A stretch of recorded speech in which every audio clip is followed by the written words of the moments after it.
Hello, hello, hello. How is everyone doing on this fine Thursday afternoon? Sorry for the late start. I was busy talking with Eva.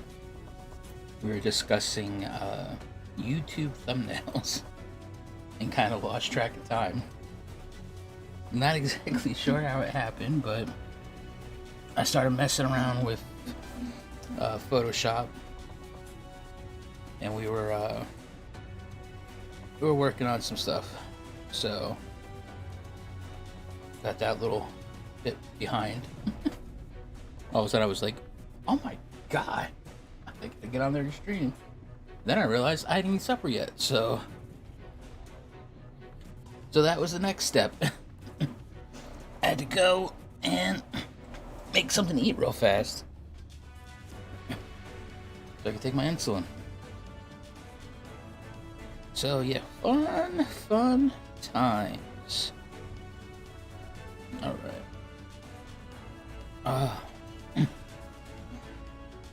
Sitting on my new carpet with my feetsy weetsies out. About ready to start this MSQ and get this thing going. Oh man. Whew.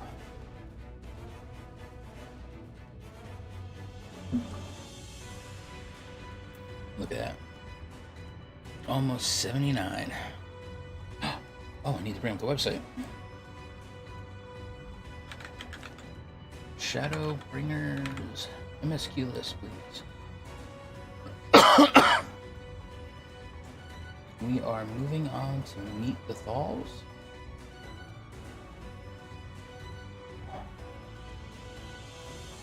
Where are we down here? Huh? So we got 1, 2, 3, 4, 5, 6, 7, 8, 9, 10, 11, 12, 13, 14. 14 in the 78 to 79 to go, and then 4 in the level 80, and then we get to do all the post Shadowbringer stuff, and we will be ready for Endwalker. Alright, let's get this back on the YouTube, see. You ready to talk and chat with you guys? Got any questions? Listen well. As you know, we're a mining folk, and in the mining life, danger is a constant companion. So when we come of age, each of us must prove our readiness to take to the mines. This we do by undertaking a trial which tests the 3 traits all good miners can't do without: discernment, diligence, and dexterity. We call it 3D Mine Runner. Now, look at my helm. It is amazing. Mark its features well. You'll be given a slingshot, which you'll must use to shoot dwarves, as wear helms what are different. I've already made the necessary arrangements. When you're ready to take the trial, report to the observer nearby. Best of luck. I'm sorry, I gotta hit you guys with slingshots? What kind of quest is this? Alright, observer. Line these dwarves up. Lolly-ho! You must be the challenger, the chief mentioned. I'll show you to the rooftop at once. As I'm sure you've been told, in 3D Mine Runner, you use a slingshot to shoot them as wear the wrong helms. Let's begin with spot practice, eh? Search for the dwarves wearing the wrong type of helm. You may move this camera as well as zoom in and out. Target the dwarf and use the slingshot with boom. Alright.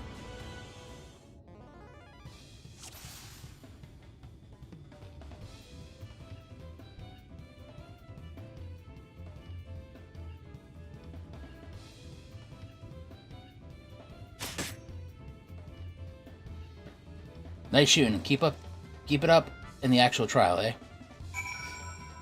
Okay.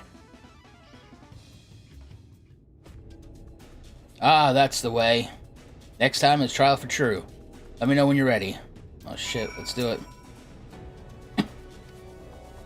This time, there'll be them there'll be them as wears the right helm. You shoot them, you fail, so carefully look for and let the stone fly.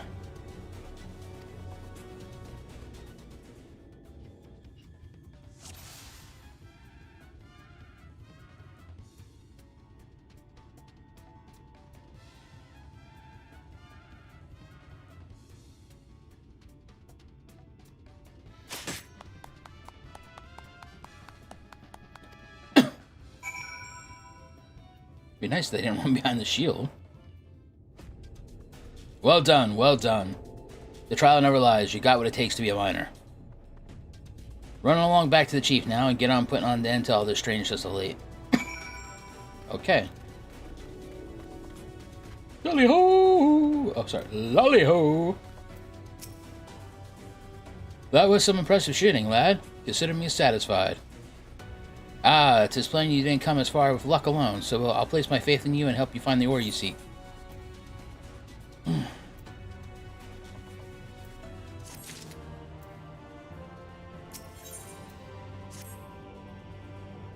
here we go. Ow.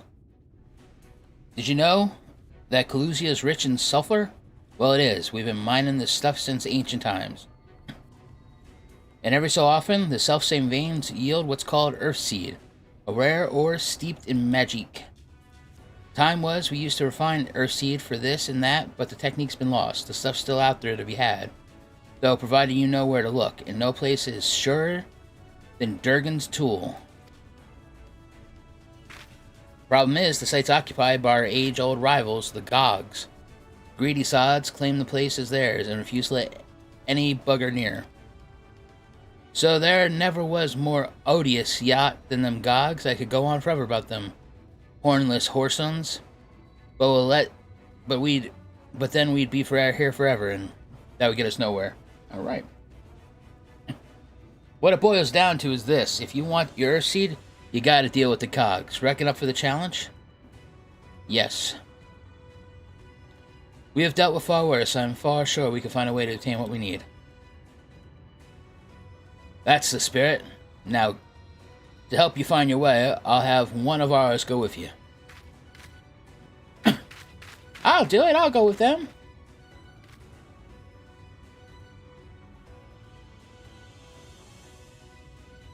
You, Karat? I couldn't help overhearing. I know the Eaters had flocked to Mount Gold, but I didn't know why. To think the last Light Warden's hiding up there? The fate of Eorzea? No, the world hangs in the balance. If I can be of some help, then I want to do my part. You go, Karat. Oh, that sucks, Jorah. I'm so sorry. Oh, man. Your zeal is commendable, lad, but it isn't so simple. This here's Karat. Young as he is, he's one of the village's finest miners. The lad's got an uncanny sense where to dig, and his aim with a pickaxe is as true as any dwarf's. But put him in the thick of battle, and he couldn't hit the side of a minecart if I were sitting in it. If all he needed to do was dig, he'd be your dwarf, but he's liable to become a sin eater's breakfast before we can manage to swing. It's true I'm hopeless in a fight, but I still want to try. Please let me go with you. I don't give a shit. Yeah, sure. I'll take care of you, you take care of the ore. Lolly-ho! Oh, thank you so much. I'll try my best not to be a burden.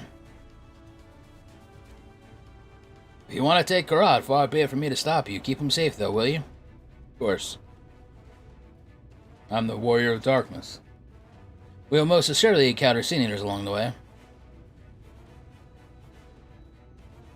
Though with you in our company, there will be more of a spectacle than a concern. God darn right they will be. Lolly-ho! The Duggar's tool lies in a cave to the east. I'm ready when you are. Gosh damn right I'm ready. Let's do this.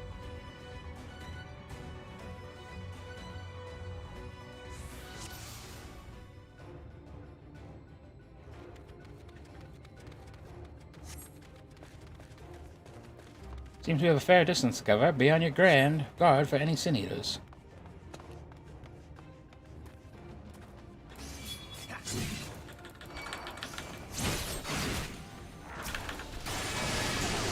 shit, I don't have this. Oh, I did have it on. Damn it.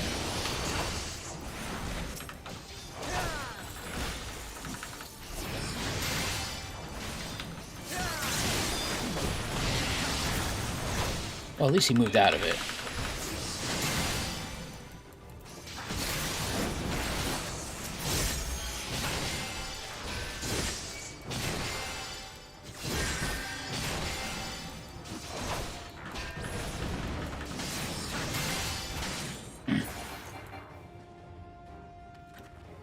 Come on, Karat, move your ass. Oh, it may interest you to know that Zarex is a great hero in the land whence he hails. Some would say the greatest.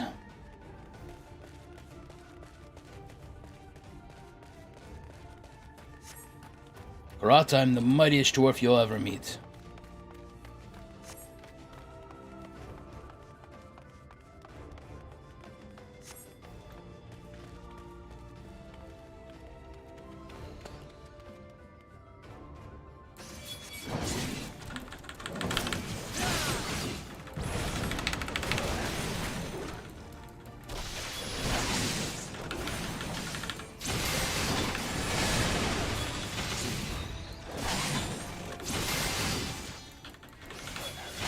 Oh, Jesus Christ.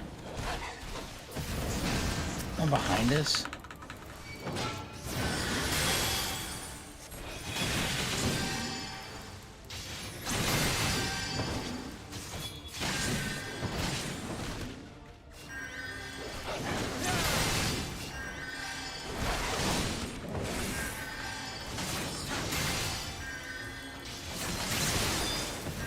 Nothing I love more than a game mechanic that's freaking faulty. Hey, look! I'm taunting you. And you're not even willing to look at me.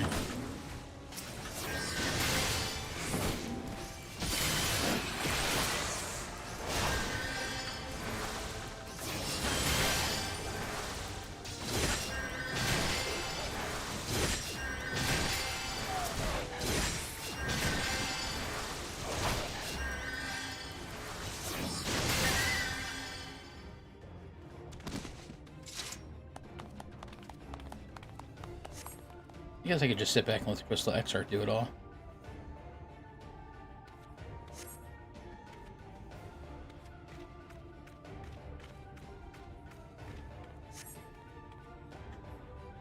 Oh, how about a little shadow? Let's just keep going. I'm useless here. Can't even tank anything.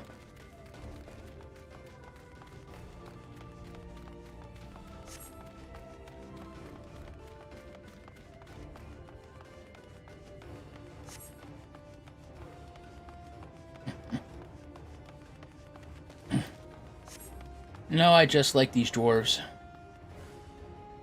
And I don't actually really look like a Lalafell this way.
Good night, Luke. Yes, I am.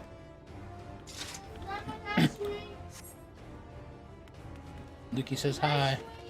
He also says good night.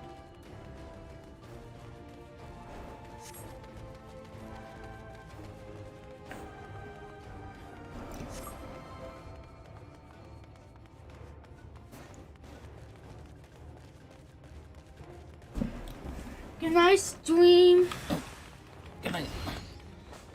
Okay. Yeah. You're gonna show up, don't worry. I am. Eventually, you're gonna show up there. Yep, you're there now. It's 8-second delay. Love you too, buddy. Thank you, buddy.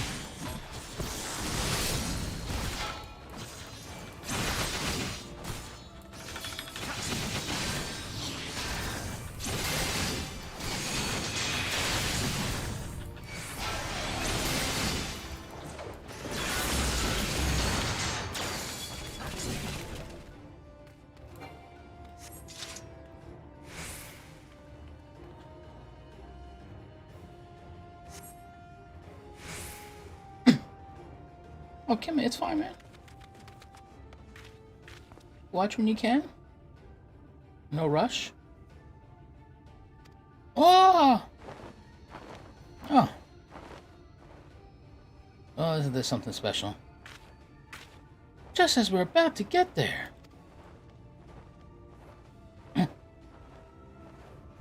One last push then, shall we, Zavrax?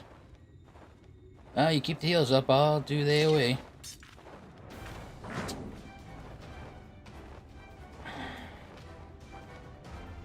Hello, Red Ranger.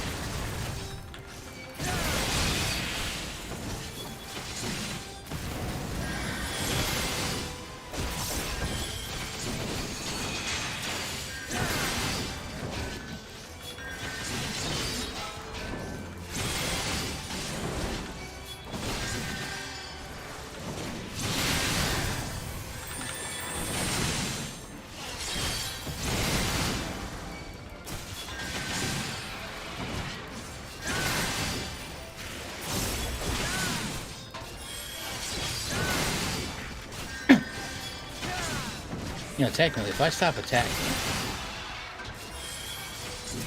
and I let the Crystal Exarch die, I can actually see what's under his mask.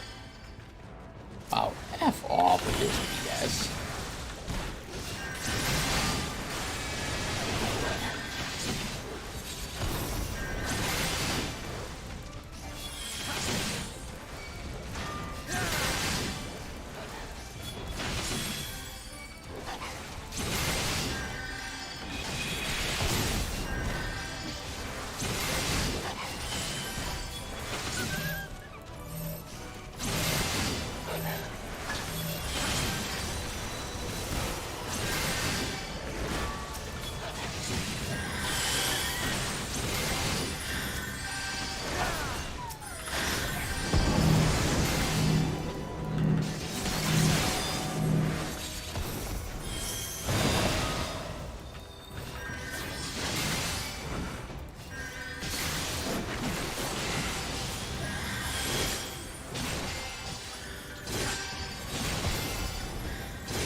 What is this stupid thing? Come on.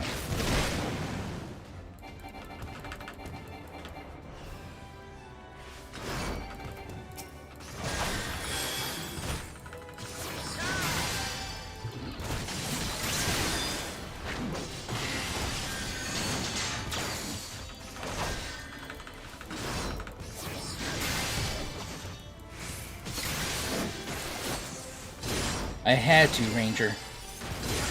I was so jealous that you could enter the houses I couldn't.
Oh shit, come on, get out of that.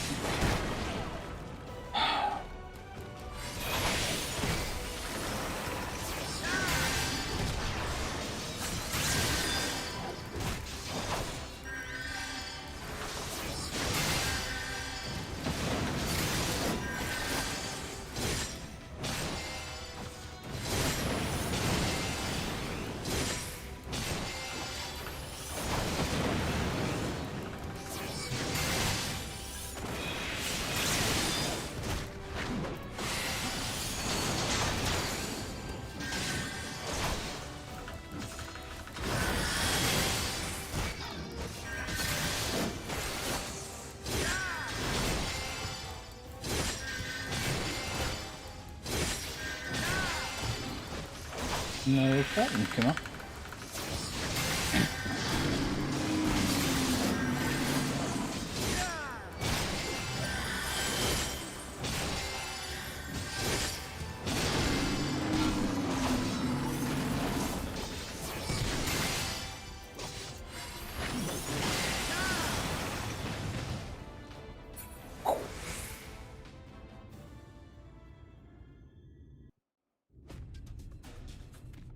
Alright, Karat, let's do this. We're alive! We're alive! Let's hurry aside before any more Sin Eaters come.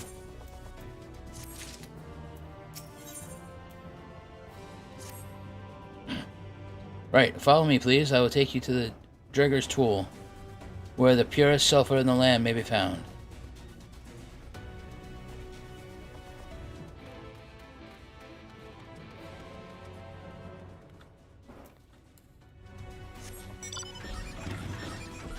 Ah, shit nuggets! I thought I can't fly here yet.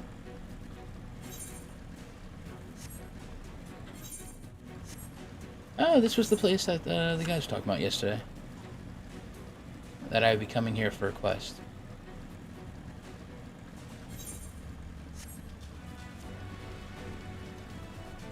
Roan and Maisie.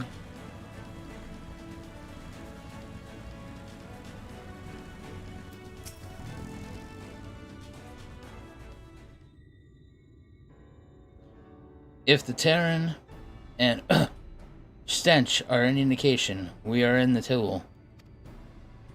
Ah, there!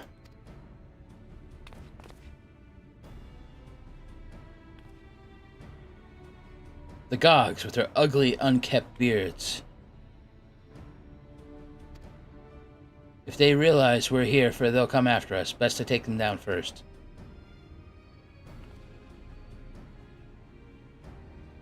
Be not so hasty, Krot. The amnesty between you and two clans notwithstanding, I would not resort to violence unless necessary.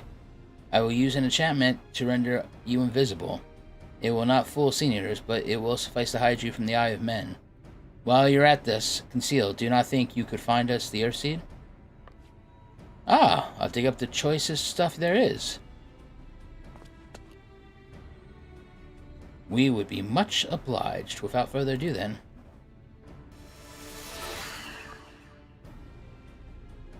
Ah, I could see straight through me. Right, a digging we go.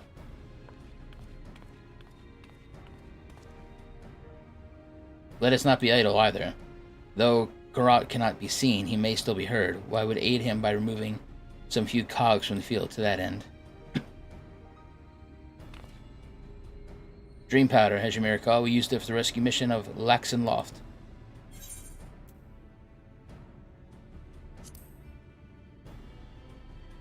We also used it in Yulmore.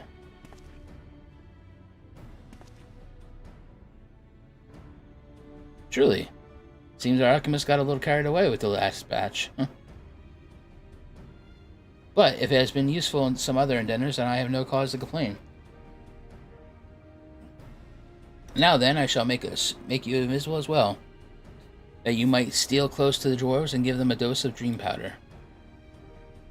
Even should it fail to put them to sleep outright, it would render them drowsy enough to seek their beds. Say the word and I will cast the enchantment.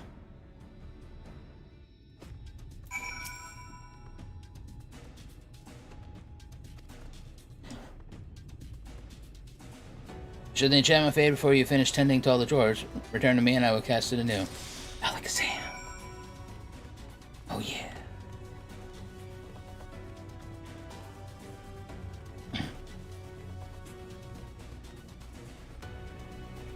We call this the Bill Cosby powder.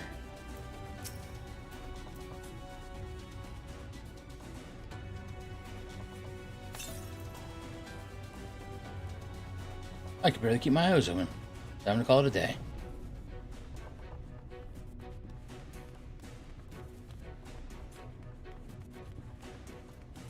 Here we go.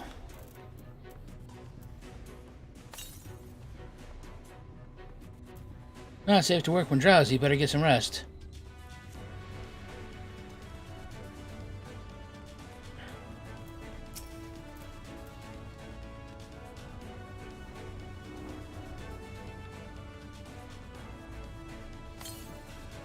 Hello?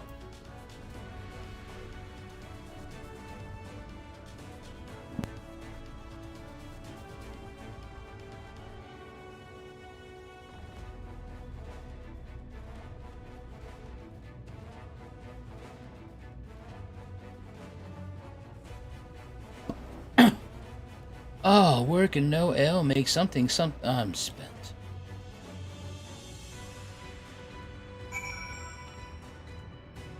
Okay.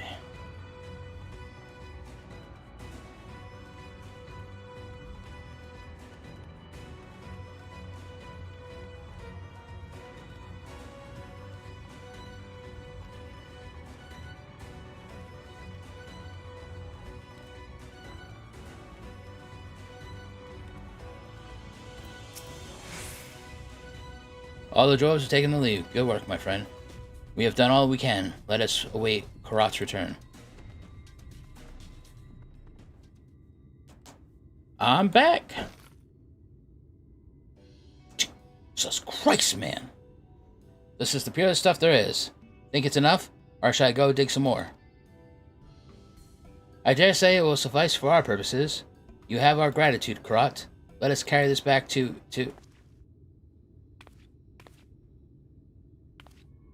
Are you alright? No, he's too far from away from this crystal. Get back home. Worry not, I shall be fine. As long as I have been away from the Castorium, a little weakness is to be expected. I may also have extended myself in that moment. To have this rare opportunity to be able to enjoy it to the full. Who goes there?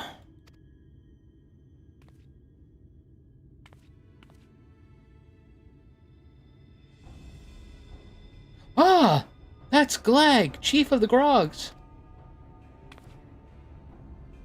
You're one of those Thals. I see. Word was our miners were coming back drowsy one after the next. I immediately suspected foul play. And what should I find here? A Thal scum, skulking about. It's a spineless act, befitting your limp beards. What? I won't stand for that insult. This beard is magnificent. Our beards are soft and luscious and smell like fresh tapped ale. Gog beards are dry and crusty and smell like a knocker's arse. Impudent whelp. Better a hobgoblin's nose hairs than the feeble, floppy things you Thals have hanging from your faces. Grrr. Like oil and water, this is not like the end of its own accord. Zavax, do you perchance have some of that cream powder left? Enough to put an end to this. Then let's put it to use and be on our way. Though something tells me we've not seen the last of their bickering.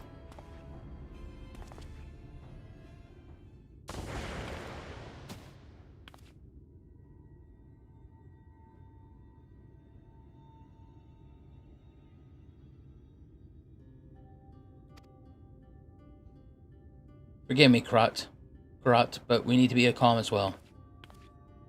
I'm sorry, it's just when it comes to the Gogs, I can't help but see red. You needn't apologize, my friend. You are here on our account, and we have naught but gratitude for you. Now that we have what we came for, however, it's time to take our leave. The Talos await its heart.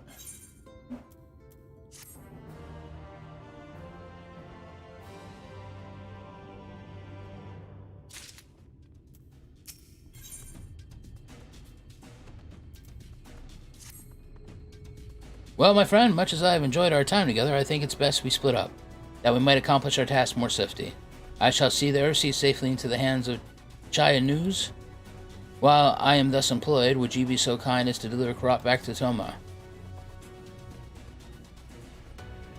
My thanks, Zavrax. Brief though it was, this was an honor to go adventuring with you. Shall see you back in Amity.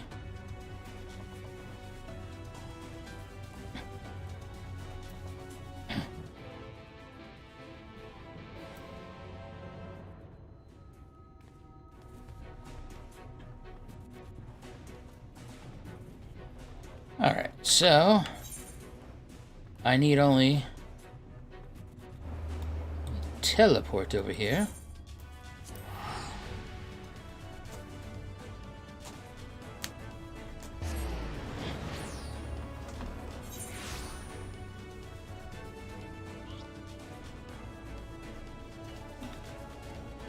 Oh, gossipy dwarf, what you got for me?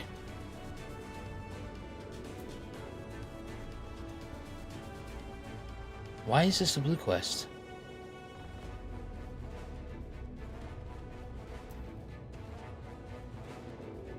It's not giving me anything. You heard the latest rumors out of Coma. The strangest find in recent memory, though actually details as to what said find actually is, have yet to emerge. You happen to come in Angel's Tibbets. I'd be keen to hear him. The suspense is killing me here. Alright, that's so weird. Fiat. There we go. Now that's something that's interesting. Well, scuff my helm, if it ain't that foreign dwarf we've been hearing about. Well, well, well. I'd best be giving you a proper welcome then, eh? Lolly-ho! Lolly-ho! Now that's what I like to see. A lolly-ho straight from the heart. I only wish my own boy would put a bit more effort into his lollis and his hoes. He's always busy fiddling with that damn automa. No time for swapping words with folks of flesh and blood. Every dwarf knows that a lolly-ho gets a lolly-ho, or your ass gonna become an outcast. A mother does worry, she does. And that's only the half of it. I know it's just strange all lads go through, but the little bugger has to argue with every word I say. Oh, I've just had the most clever idea. He'll not listen to me, or the other village, but maybe, just maybe, curiosity from a stranger will win out over that sour attitude of his. Worth a try, don't you think? Please, befriend my son, Ronit. Just get him used to giving a proper greeting, that's all I ask. And I tell you, he really is a marvel with automata. If you end up getting along, he might even know how he might even show you a few of his stranger contraptions. No problem, boy. Lolly-ho! I'm looking for Shy Ronnie. Anybody? Shy Ronnie?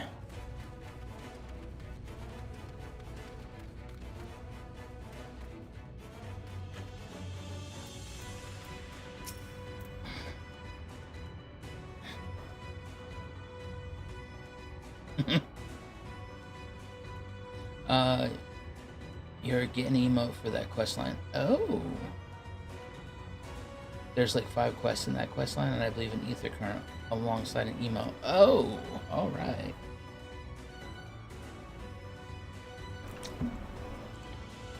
Lolly-ho! Glad you're back in one piece. How did you fare with the Earthsea then? I got them all they needed. The Exarch's on his way to Amity with it now.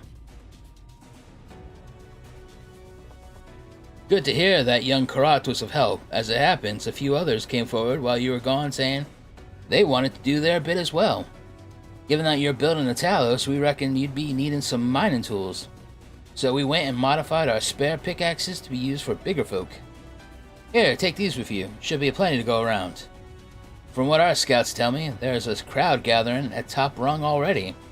Go and see that everybody has a pickaxe to swing. I will. Tally-ho. Lolly-ho. Sorry, not Tally. Sorry, I'm not a British dwarf. Oh. Why, hello. It is Shirani.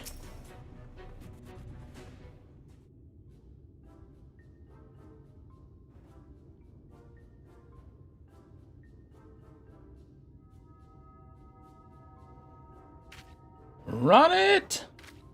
Look, we've got a visitor. Why don't you say hello? Who are you then? What? You got something to say to me?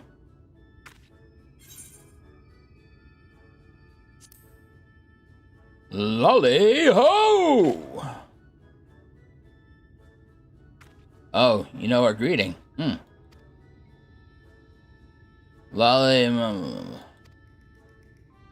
Oh, run it, my lad. You can do better than that. Heads up, everyone. Front. Heads up. Eyes front. No need to be shy, Shy Ronnie.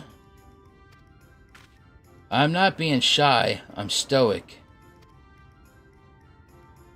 Yes, dear, if you say so. Now, Ronit, is everything else alright? You seem to be looking for something. Oh, no. It's just, I sort of lost my hammer. Have you checked your beard, boy? Or lady? You what? Of all the irresponsible, careless, foolish. Now, man. Settle it down. Ronit's hammer has been in the family for generations. It's a priceless heirloom that once belonged to Watts, the blacksmith of legend himself. Well, what are you standing around for, boy? You better find the hammer and we will do what we can to help.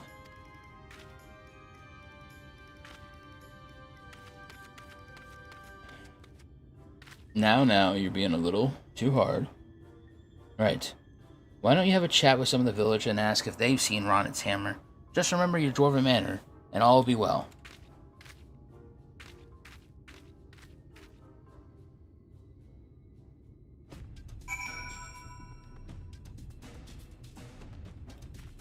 Alright. So now... we need to ask villagers if they've seen Shy Ronnie's hammer. Affable Town Shorf. Lolly-ho!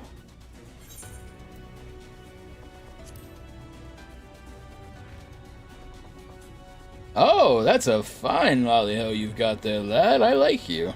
Ronit? Oh, that sulkin sprout's lost old Watt's hammer, has he? Well, lucky for him, I believe yon gentle dwarf picked it up. It's time I was getting back to work then. Good day to you, stranger. No, sir. Lolly-ho to you. Now let's see if we can find where gentle dwarf's hiding out. Why, hello, Red Kai.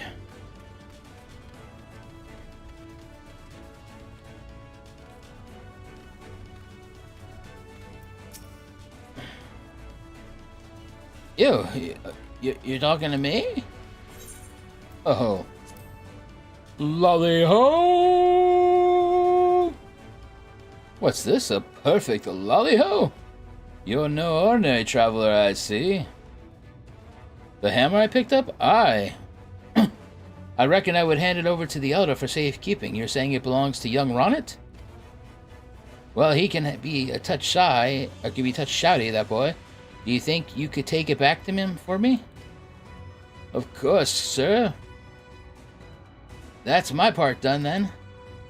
No, sir. Lolly-ho to you. Shirana, eh?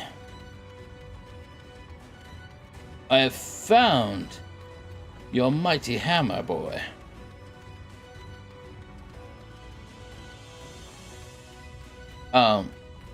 lollies and dwarves.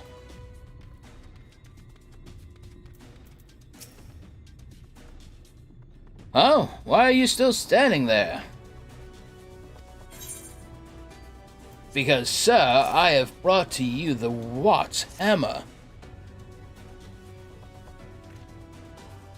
Wait, this is my hammer! Well, well, well, would you look at that? You see her on it? Given the right and proper greeting, and folk will be glad to share a bit of kindness. Could be that you've a thing or two to learn from Zavarex here. Are you lecturing me again? Ah, well, maybe you're not such a bad sort. I'll just put my hammer in a safe place somewhere. I mean, to be famous smithy myself one day. So I best not lose it again. What's up, buddy?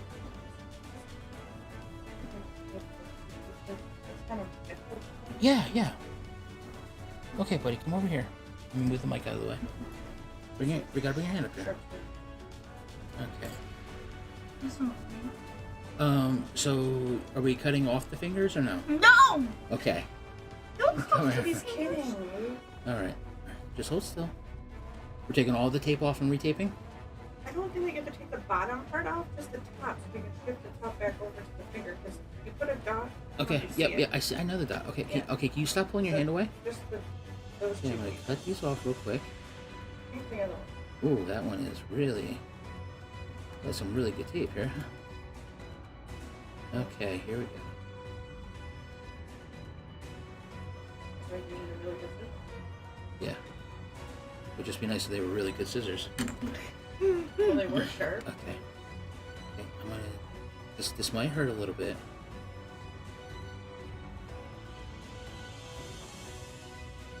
Okay. You can just pull that off, or it gets taped all the way up. Yeah, that's really awesome, but it's not happening because it's kind of... I need you to... Start time! Okay. No, it's okay. I just... Here. It's a weird angle, buddy. I'm trying to cut the tape off, but also not hurt your broken finger. Okay, that way we can do some fresh tape. Alright, sound like a plan? I mean, he was in bed, and I suggested doing this like Okay. 40 minutes ago. Yeah, so you can feel that. You can feel where you're sweating on it, so it's harder. Yeah. Okay. Keep your hand here. All right, Mama, you got the tape. All right. Here, you have it. Yep. You gotta straighten them out, bud. They gotta press them up against the board. I'm sorry, he's really not gonna get it right, so then it's just gonna be a big problem. It's not a big problem. Right? We don't have big problems, right, Lukey? That is Boy.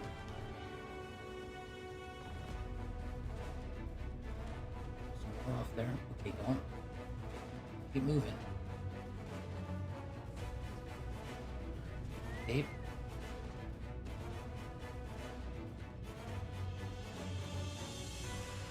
I mean,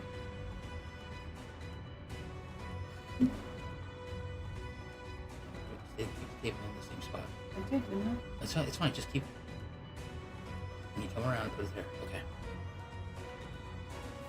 Right. This one's gonna be a little bit easier. See? Okay. Why would you put it in the one here so they can't both of them can be not move?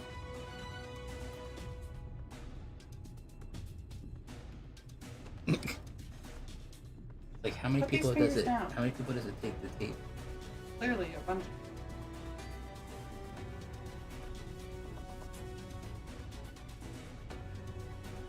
I think Take off. Wait, just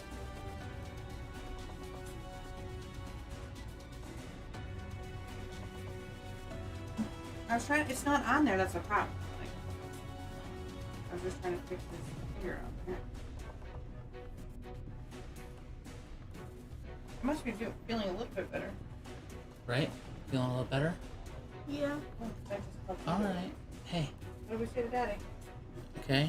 Alright, Mama. Can you just keep it on your desk since you'll be doing it? Sure. Do you want me to keep these exceptionally not sharp scissors? Yes. Do that too. Okay, I'll keep these exceptionally not sharp scissors. Whatever. Hey, Lukey, good night. Hi. Alright. Okay, microphone back out so I can see. Alright, so what did I miss here? That's part of the MSQ, so freaking cool. Only laws are able to enter house. Says blue quests unlock 3 launch trades, and they aren't a cakewalk. Each one is harder than the last. To tank those, you need to be at the top of your game. You need keybinds. You need a full understanding of how to use all of your abilities, all of them. The first is more or less straightforward. The third is pure murder. These alliance trades are so gorom cool, though. Aesthetically, they knock it out of the flipping park. Alright. I'll leave you to it then. I know my boy is not the easiest to get along with, Sabrex, but he could sure use a friend like you. I don't need a friend. I don't need anyone. Listen here, boy. I'm going to tell you 2 things. 1, Dad's a good man. Number 2, just say lolly ho. We're not going to be friends, understand? But you can stay around a little longer if you want. So now what? Listen here, you little shit.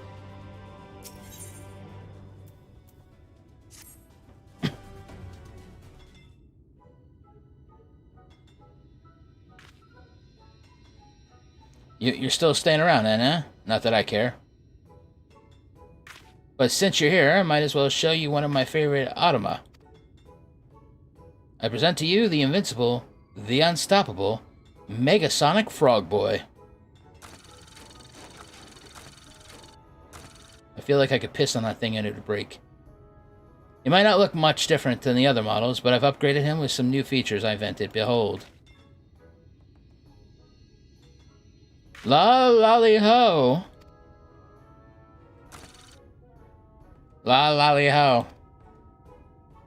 Ugh, you only need 1 law. Ugh, you need only 1 law.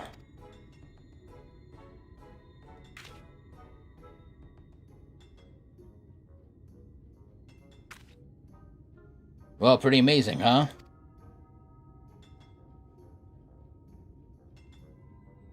Hey, what's that look for? Oh, I see. You're thinking he can greet some overgrown toy just fine, but he's too scared to talk to actual people. You just don't understand me. Bet you don't understand me.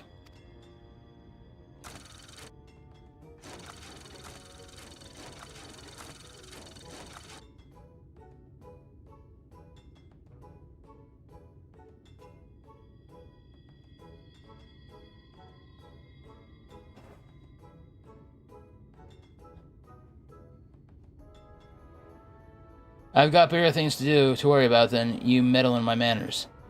You help me out with some stuff, though, and maybe I'll forgive you and for underestimating me. Just this one time, though. Boy, how about I grab your beard and shove it up your ass? So I need you to take this coal to Zamat. She's one of the village elders, and her automa is due for some fuel. Yeah, sure. Warrior of Darkness, Warrior of Light, and simple handing shit off to people guy. Gotcha. Alright. Here, I'm ready to hand some shit off. That's all I'm good for, handing stuff off. Here we go.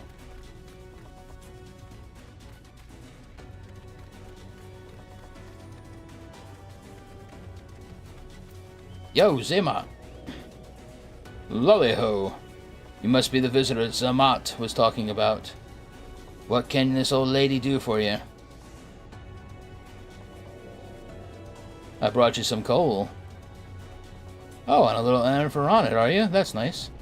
I can't get around like I used to, so that's what with this bent back of mine. Would you mind feeding the coal straight into diligent spirit here? Sure. Hey, diligent spirit, suck this down.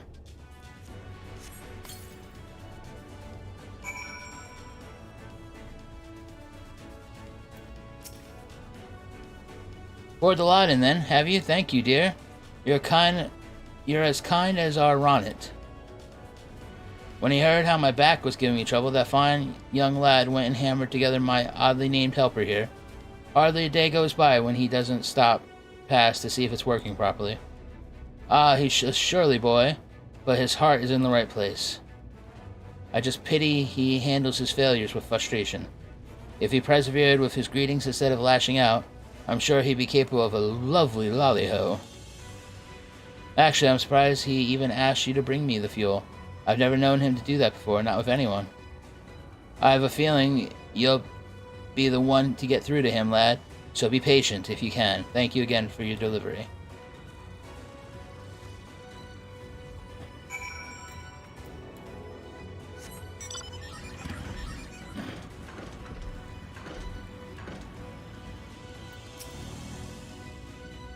You delivered the gold to Zemont, then?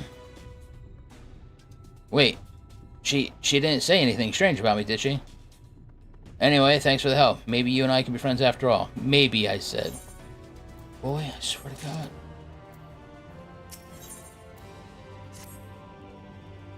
Oh, so, this means we're friends now, right? That it does, boy. That's good then. It's just I've never had a friend before. I'm not sure where to go from here. I was wondering though, why did my mother bring you to see me? What, was it all her idea? Is that why you're being so nice to me? I guess even if it was true, you're no less of a good sort for agreeing to it. Ah, I know my mother worries about me being all alone all the time, but I can't even talk to her without getting defensive. How can she expect me to get along with everyone else? You've met lots of folks on your travels, haven't you? If you're some tricks to help me talk to the other villagers, I'd like to hear them. You know, this might be the longest conversation I've ever had in a good while. Must be because we're friends now, eh?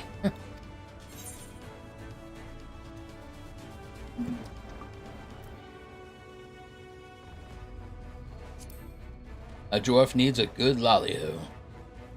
Ah, in that case, I will need your help after all. I don't think I can stand to have anyone else watching over me. You do have one of those best lolly-hos I've seen, so with your guiding me, maybe I got a chance to improve. But I can't skip straight to greeting people, and spending time on my automat is what caused my problems in the first place. No, my other option now is monsters, preferably one that's shaped like a person. Come on. Then, I'm off to find me a practice partner. Okay. Jesus Christ, boy, where are you going?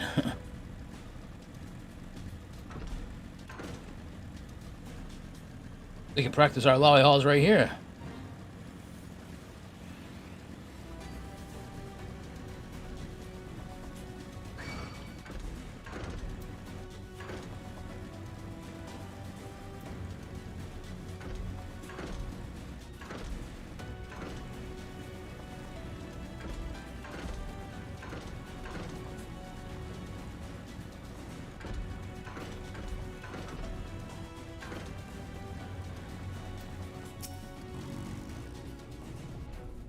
That twitchy lad there should do the tricks. As long as I don't make myself a threat, he shouldn't have a reason to attack us.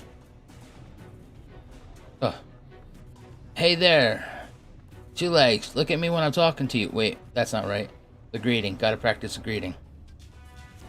Lolly. Oh, my hands are shaking. Lolly, hey. You big lump of useless golem garbage. Oops. I didn't mean it. I take it back. That garbage bit.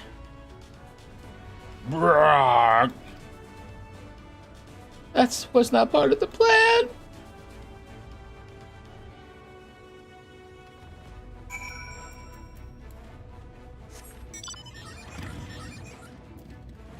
you're so lucky it's on the way to my MSQ.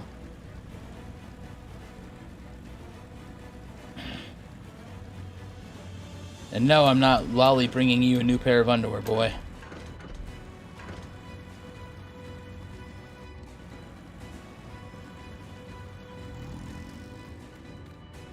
Get away from him!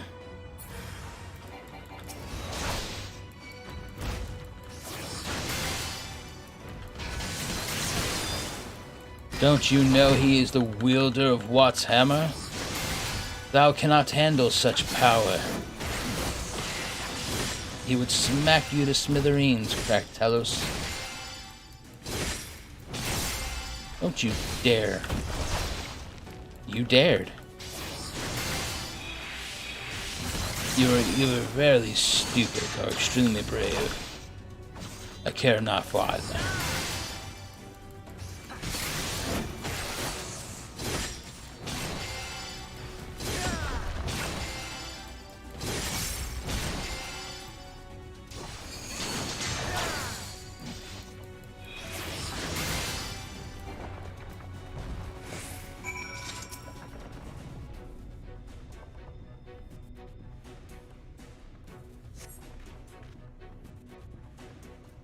I'm sorry, I made a mess of things. Damn it all, the deepest mine shaft. Why can't I do it? I'm a bloody dwarf, ain't I? Lana has fled in frustration. Perhaps he needs a friend to rally his spirits. Yeah? Then maybe he needs a new friend.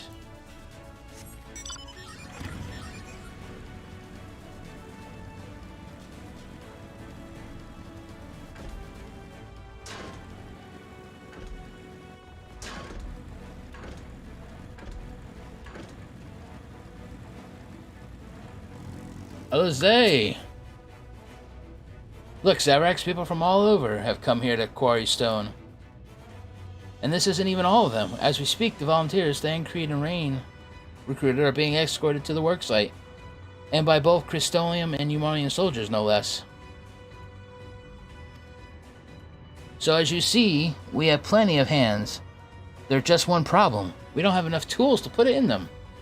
We've been desperately trying to round up more, but we haven't had much luck. Lucky for you, I have brought pickaxes from the dwarves. Trust you to have exactly what we need, exactly when we need it. Well, what are you waiting for? Go and hand them out to everyone so they can get to work. Listen, I brought them here. You can't hand them out? Oh, please. Yo, Kai, what's up, man? Hey, we're ready to do our bit, Zav. We just need tools. Yep, no problem. Here you go. Here's a tool for you. The other one's in my pants. Pickaxes? Loads of them. Now we may all work to our heart's content. Ooga. Well, I don't have any talents. I do have a strong back, and when I strength I have, I'm godly used for the sake of peace. We got the ladder moving again, didn't we? We join hands, there's no talus we can't build.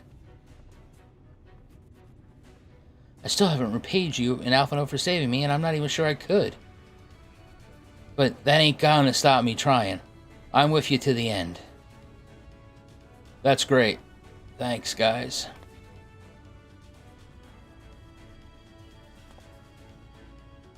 Come on, you lot. Look lively.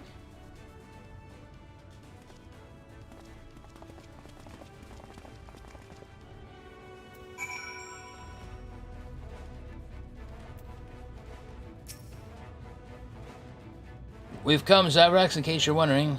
Gothon's here, too. Couldn't wait to start breaking rocks, though, so he's gone ahead. Wow, he could at least spare us a set of tools. No, sir.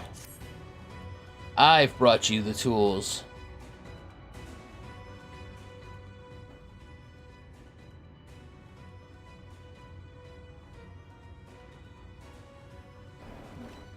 Ah, wonderful. Now we can be about it, too.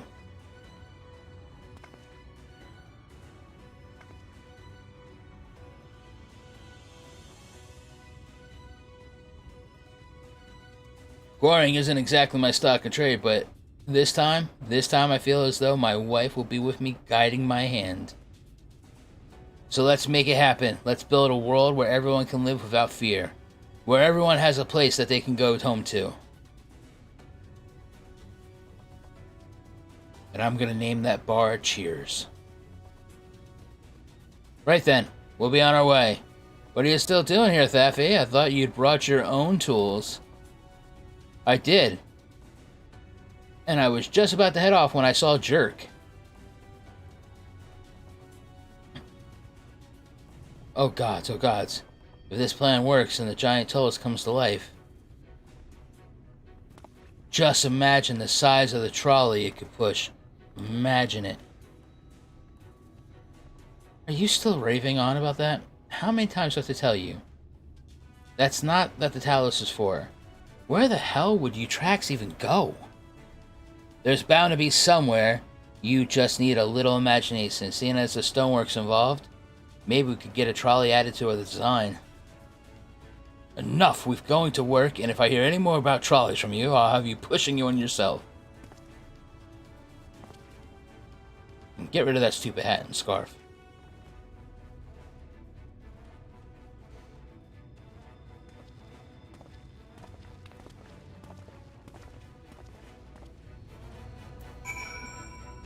Okay.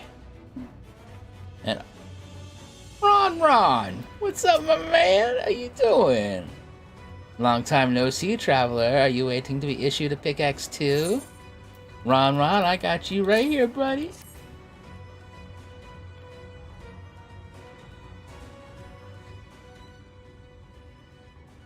Oh, you clearly weren't, and now neither are we. Rest assured, we will put these to good use and work very, very hard. Damn right you will, Ron. Of course, one cannot work on an empty stomach, which is why I brought you some tasty worms to share. Ooh, yeah. As much as we'd all enjoy a treat, perhaps the worms are best saved for later? Good point.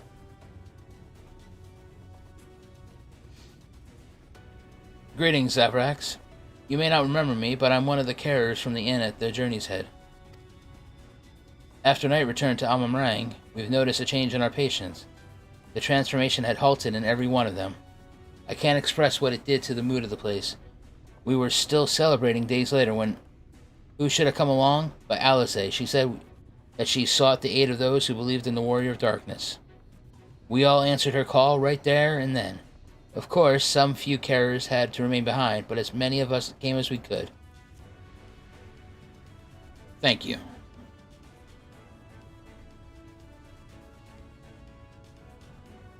I too have great respect for the Warrior of Darkness. When we meet, I'll be sure to treat him to a nice plump worm.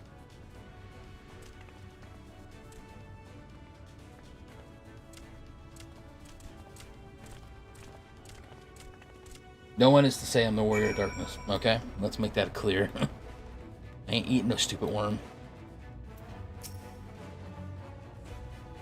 My thanks, Zavrax. With that, everyone is now equipped to work. I think I'll go and join the soldiers standing guard over the volunteers. It would be a shame if they fell prey to sin eaters after all the trouble we've gone to. Right, let us see that the plan is a resounding success for the sake of all in Nosferant.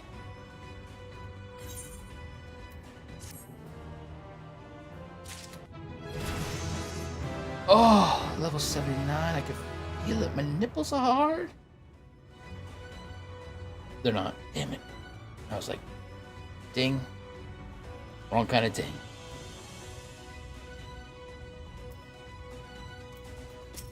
Hey, Alfie, what you got? Oh, you want to hit me up with some dye? Alright, what you got for me? Well, my friend, it appears we are the only ones left here. If you know the pressing task, would you care to accompany me to Amity? There, Stola is overseeing those who imbue the Talos with magics. Come, let us join them at once. Why not? Oof. I just passed by Stola.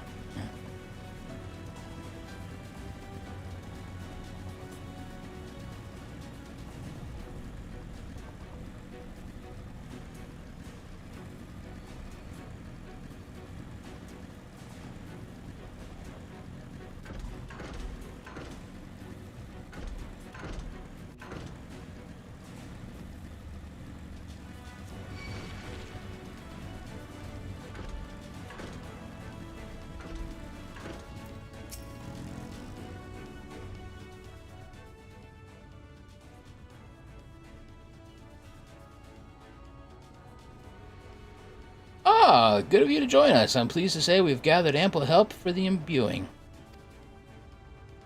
With Master Chai in the process of finalizing his designs, I have taken the liberty of dispatching all hands to their positions.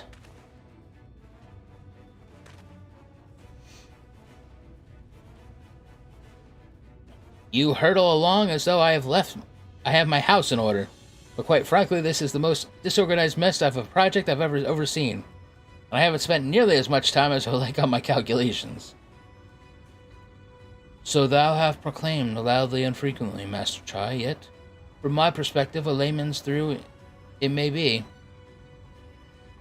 Waste notwithstanding, thou hast gone to great lengths, abiding by proven methodology, to ensure the integrity of thy design. Oh, well, that's just the bare minimum that expected of us at the Stoneworks. Though our glory days are behind us, I've not forgotten our time-honored traditions. Ah, but I should mention that the Exarch delivered the ore I asked for, or seed, I believe he called it.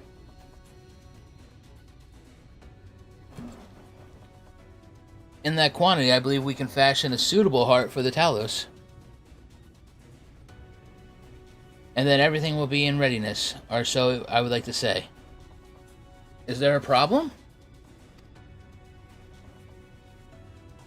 In a Talos of, well, any reasonable size, a single heart will serve to circulate ether throughout the chassis, but given the unprecedented proportions of that which we seek to build, I doubt that will be the case.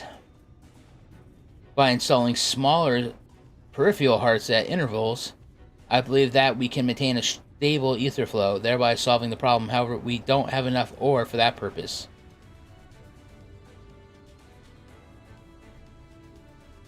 Not for it, but to procure more, I suppose. Raynar, may now happens a good time to bring them out. A moment, friend, there is something I would show you.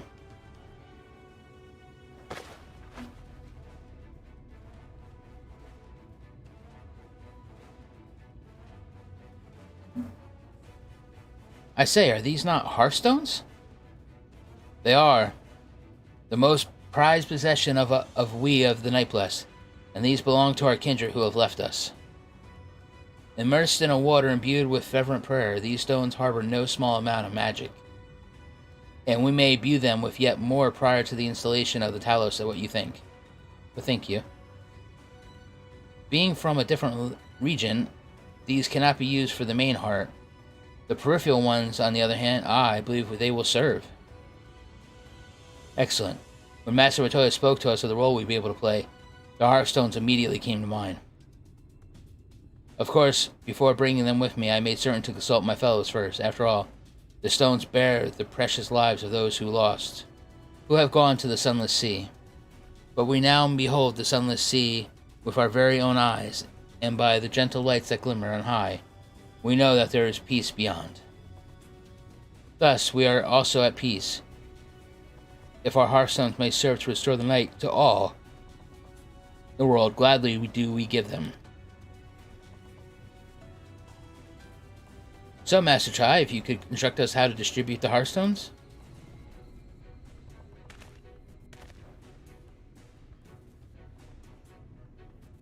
And Zavrax, for good luck, may I ask that you imbue one of them as well?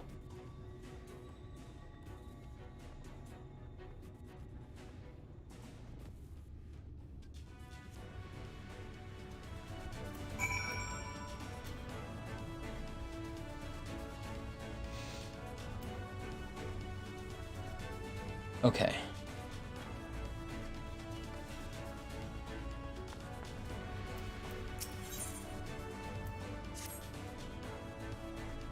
You didn't happen to see a long girl over at Top Rung, did you? It was her turn to keep an eye on the ladder, but she's past due to return. No, I wonder what could have... The two of us were once bonded citizens, you see, and we were not treated well, but even though fleeing here to Amity, it seems our experience in Umar has left my friend distasteful of most other folk.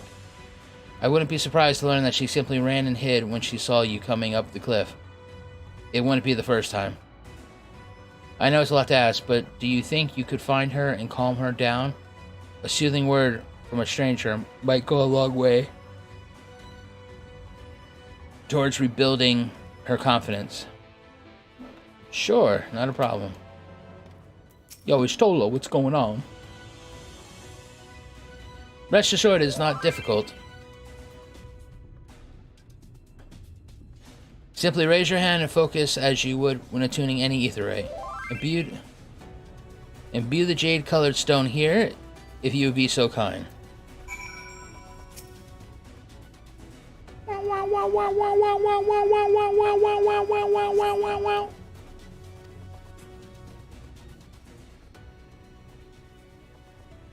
That'll do, thank you, Zavrax.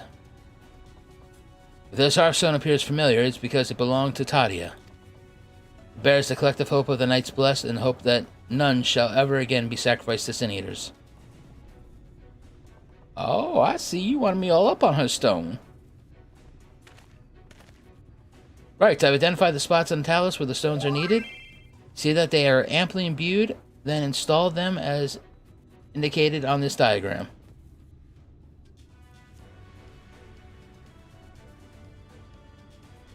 Understood. We shall set about the task at once.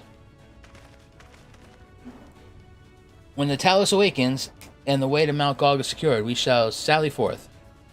It promises to be a tiring climb, so take what rest you can in the meantime. We will see you soon.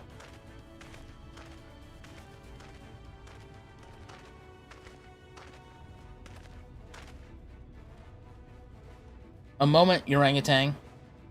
You said that you would have measures ready in the event that our friend fails to contain the light, do you?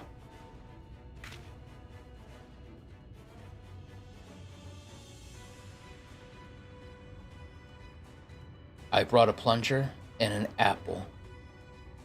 I've got the measures taken care of. Be assured that I do, all which I require live in this land. Don't worry, I'll be fine. I'm a dwarf now.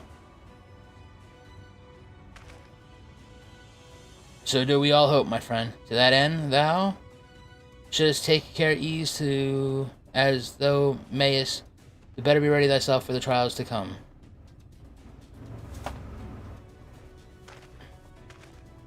Yeah, jolly green orangutan. Like, seriously? You're just gonna bust that out while I'm standing here? Like, total disrespect to me. Yo, Chinaz, what's up, my man? I'm told the rock for the chassis is more or less ready, all quarried and shaped and laid out. That just leaves the imbuers to do their work. I'll continue checking my calculations up until the very last moment, but it's only a matter of time now. We managed to rally everyone in Novarance for this endeavor. That's a remarkable feat in itself, but will it be enough? Alright, I am going to take Abyssal Blue.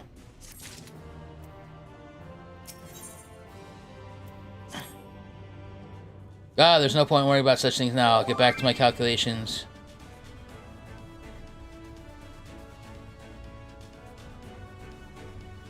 Jammer gives you the boots to the dwarf set. Southwest corner of Eminent.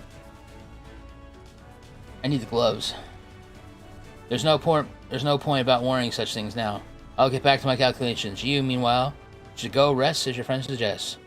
My wife and the Exarch should be in the tavern. Why don't you join them? Oh, it's Avrax? Thank you. Oh, no problem, Chaz. I got you, buddy. Alright. Wild-looking waifu, okay?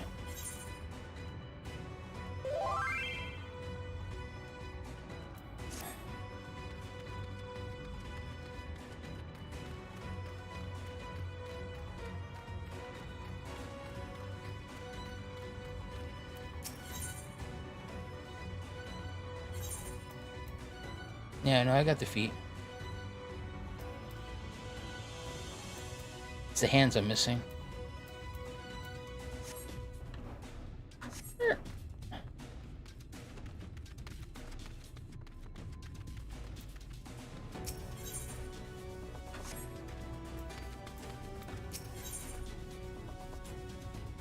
Oh, that's headgear.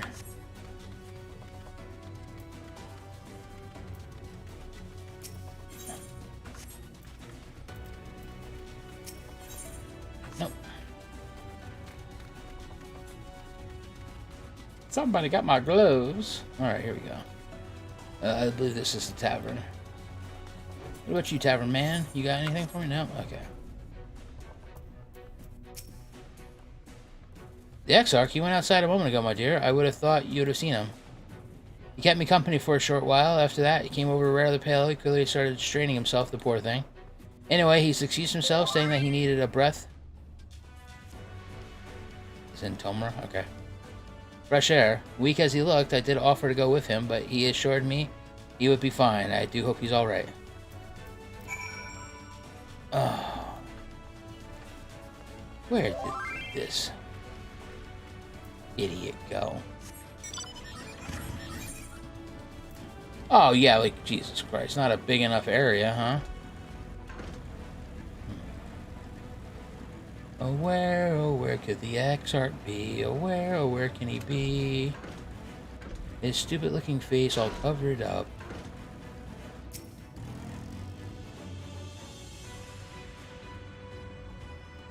Oh, maybe a Sin Eater got him.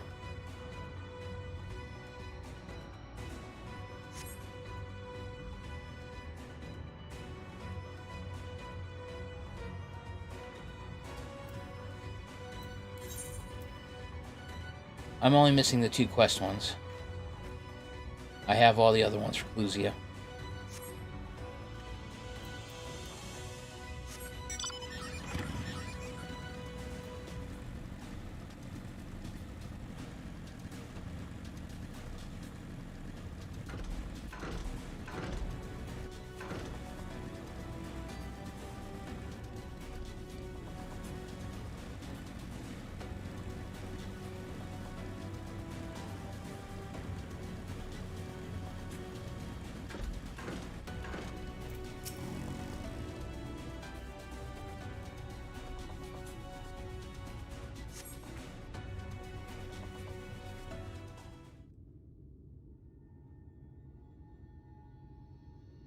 The future is where my destiny awaits.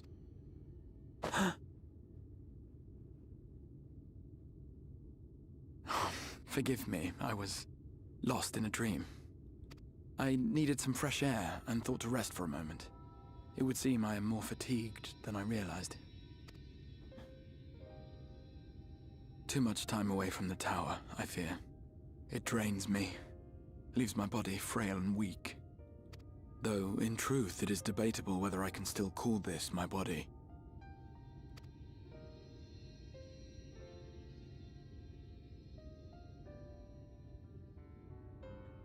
When first I turned my mind towards the salvation of the world, I came to the conclusion that it would take many long years, many more than remain to me. And so I made myself one with the Crystal Tower, that I might live indefinitely. Oh, yeah. That didn't seem stupid. I am but an extension of it now. Hence my weakness the farther I travel, and the longer I am away.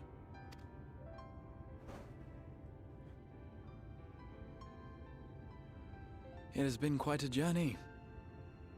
But thanks to you, the end is in sight. My wish will finally be fulfilled. How goes the construction effort?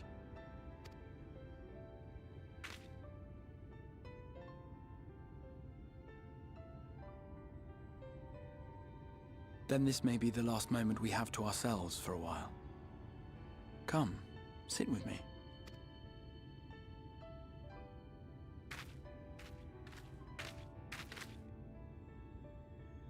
Tell me, when all of this is over, what will you do? Hopefully go back to my planet.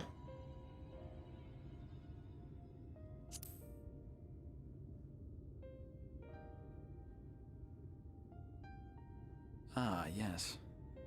Even should we succeed in forestalling the 8th Umbral Calamity, the specter of war will remain.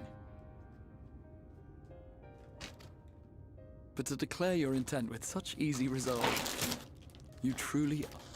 Oh, shit. You truly are a hero's hero, my friend. I have every confidence that you will do well. For you have the strength to forge your own path.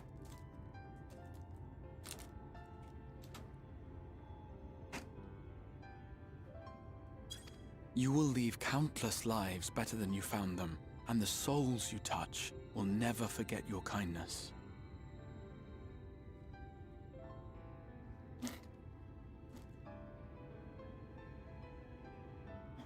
$10K? I am not a Lalafell. I am a dwarf. There is a big difference.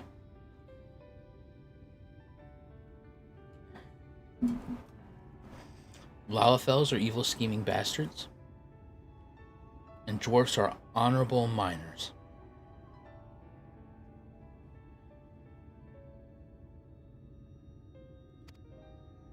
Then, in trying times, when you question your worth and your choices, they will raise their voices to remind you of the difference you have made.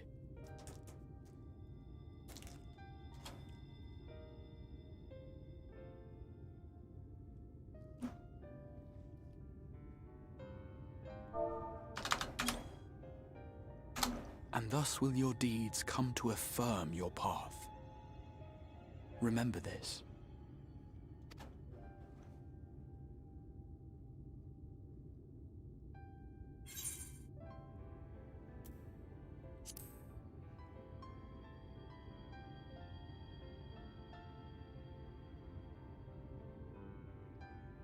When this is over, indeed.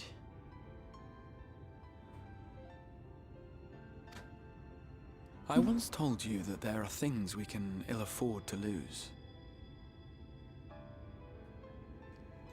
Things, I said, though in truth, I spoke of a person. One who is unaware of the full extent of my plans. Though he deserves to know, I have good reason to keep my counsel.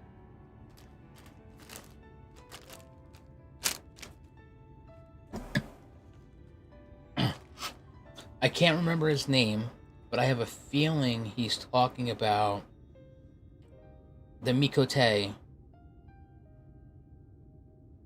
that's in the Crystal Tower in the Source.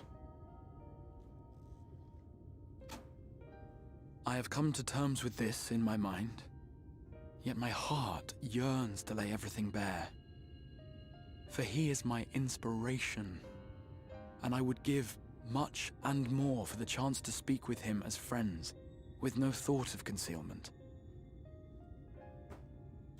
Should he indulge me with his tales, I would regale him with my own about my efforts in Norvrand, perhaps. Though, ultimately, that tale is more yours than it is mine. Oh yeah, true, I did all the work. Then, I would ask him about his next adventure. And if he should wish me to be a part of it, oh, how happy it would make me. Together we would travel the lands and cross the seas and take to the skies upon the eternal wind. My heart swells simply to imagine it.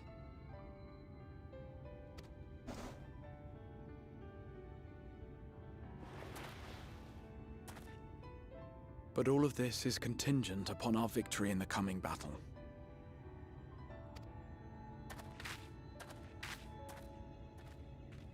You know, if you're just gonna get up and start walking, you could let me know. The people of this world have entrusted their hopes to us. We cannot fail them. Nor those who roused me from my slumber.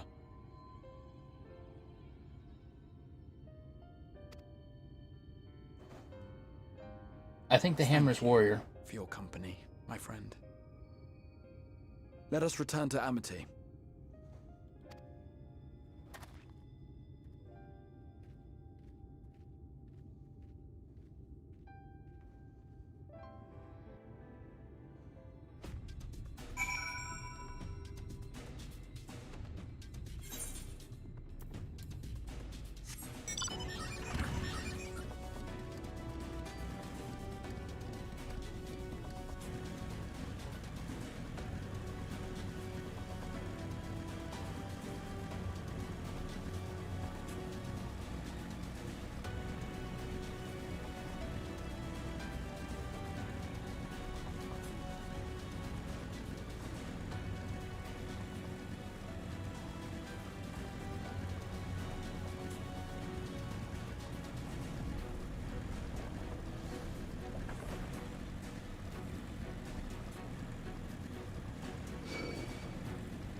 Son of a bitch.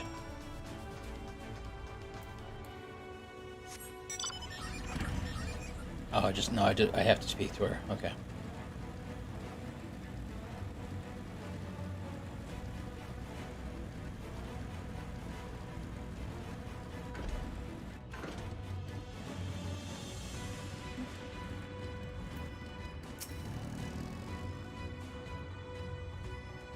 Please, I did nothing wrong.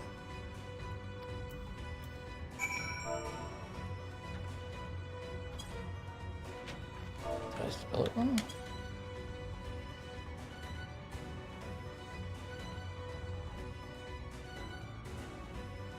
I saw you come up the ladder. I thought you were a bounty hunter from Yomar, aren't you?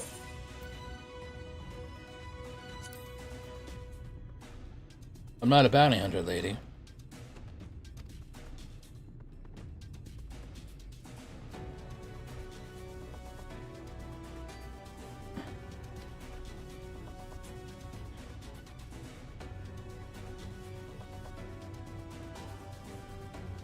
I used to work as a servant to the husband and wife in Yomar. The Lord would make all manner of suggestive comments, but I did my best to ignore or rebuff his advances. Then one day, the lady accused me of tempting her husband. She pulled me aside and had me beaten nearly to death. That's why I ran from you as soon as I was certain she sent someone to drag me back. Forgive me, I don't mean to cause you or do me any trouble. I'll head straight back and let her know I'm alright.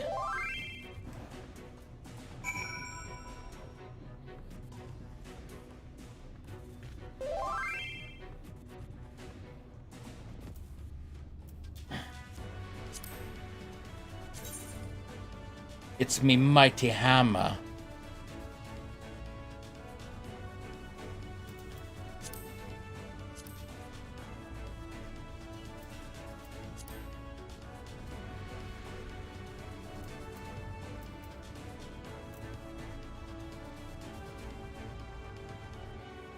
Now the question is there a dye color that matches that?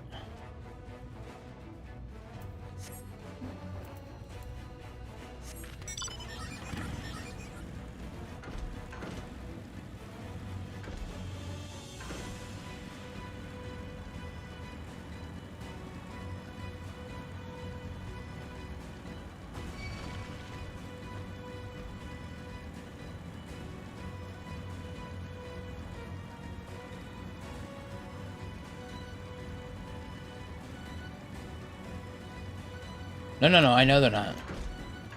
But I want to try to dye the armor the same color as the weapons, since I can't do the opposite.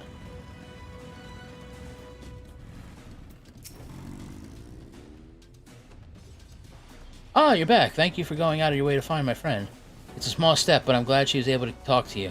Here, a little something for both of you. Lady, you could have kept the gill. I just want the ether current.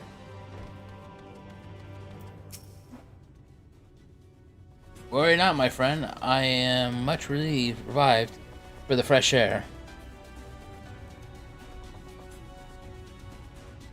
And you're fine company, of course. Now then, let us turn our thoughts back to the task at hand.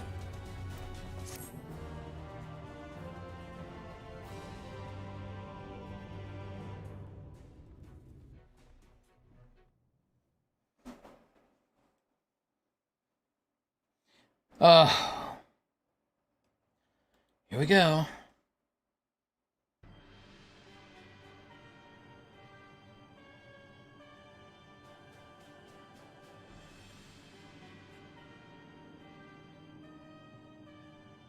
Your Radiance, I have taken the liberty of quashing the vile rumors that your heir is possessed by a devil.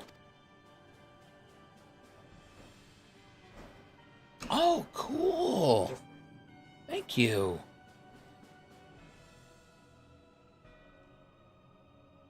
We have Grogu in his egg-shaped little basket.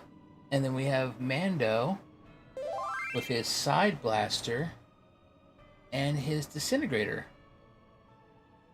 That's pretty cool.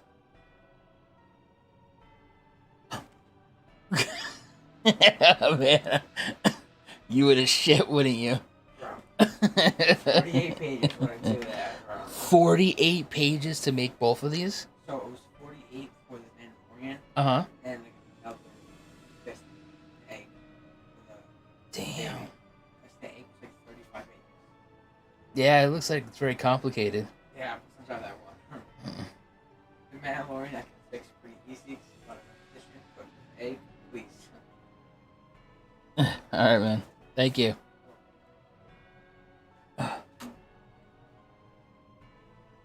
You want the darker shade or lighter?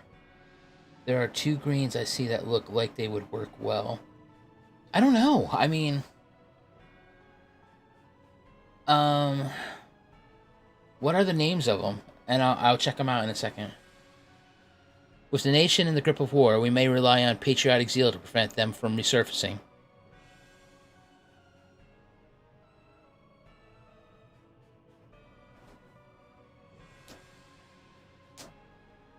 And what of Emmett Salk?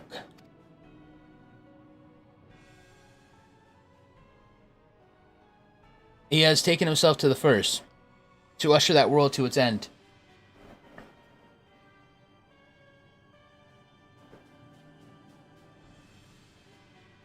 Or so I believe. He did not disclose the details of his mission, having ever preferred to work alone.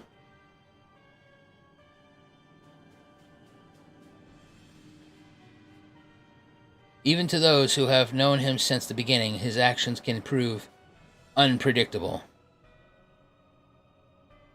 I am no stranger to his ways. He joys in playing with me for a fool. Full many times have I been convinced I was acting on my own volition, only to discover all was as he willed it. My dear grandfather. On the subject of our esteemed colleague, his last report, though brief, did contain one item of interest. You have undoubtedly wondered why the Scions of the Seventh Dawn have not taken the field of late. It is because they are no longer in the Source. The hero of the Scions has journeyed to the First, as have his comrades, albeit incompletely. Their bodies yet remain in the Source. This presents an opportunity. If we can defeat the Alliance prior to the Scions' return, we may eliminate their order at a stroke. And with the Scions gone, none shall remain to thwart our plans. It will be but a matter of striking down the hero upon his homecoming. Which, lest you forget, is essential to the realization of our objective, of both of our objectives.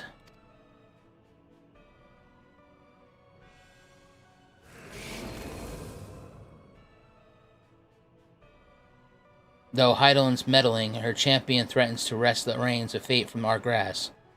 The world is at risk of being dragged down the false path. One which will never see man reclaim his true form.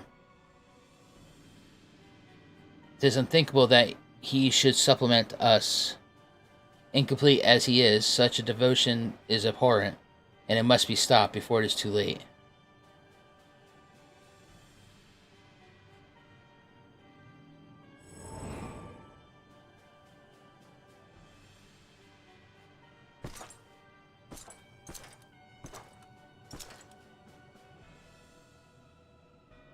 The hour has come, your radiance. Order your armies to march once more. Crush all who stand in your way. This is your heart's desire, is it not? To seize a victory that is yours and yours alone? Free the future of Garlemald?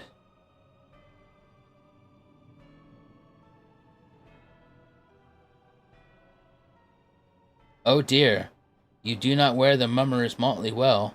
I was never one to take an interest in tedious conflicts. Is this Emmett? Oh! Oh no! Oh! Oh! No, no, no! The whereabouts of my one true friend, however, they interest me greatly. I but hope the beasts of the First are providing him proper sport. I would know every detail, Lord Xenos. Or would you rather I called you Eldibus?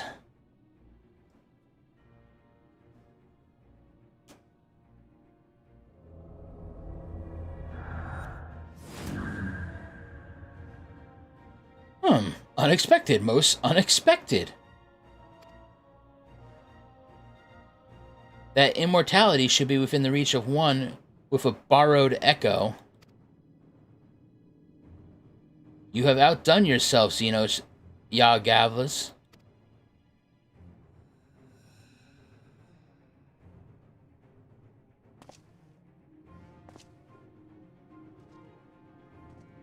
I have no particular attachment to that name, but I am rather fond of the body. Without it, I cannot enjoy my hunt to the fullest.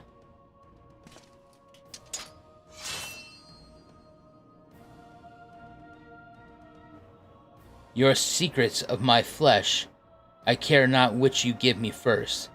The choice is yours.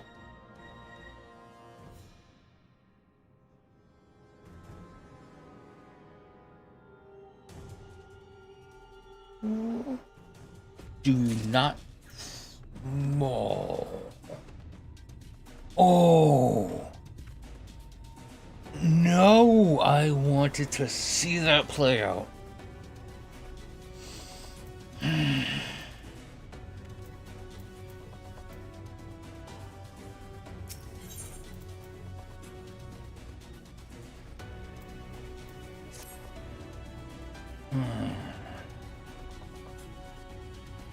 Right, so, while the two of you were away, I received word that everything is in place, meaning we can proceed with awakening the Talos.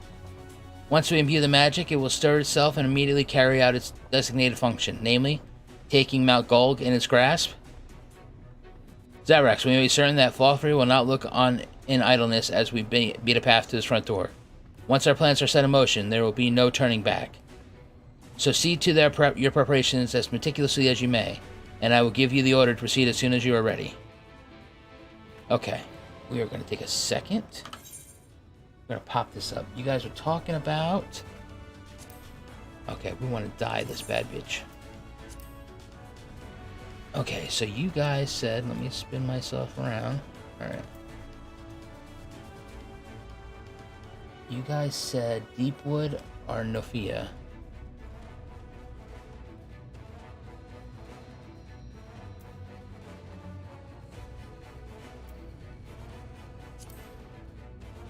Oh, Nofia is kind of close. You know what, can I move this one up? There we go. Okay, so Nofia is kind of close. And Deepwood.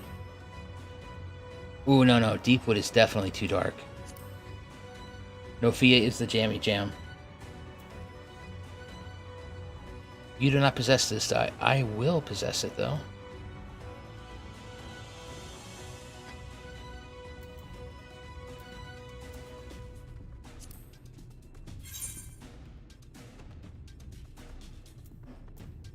Oh.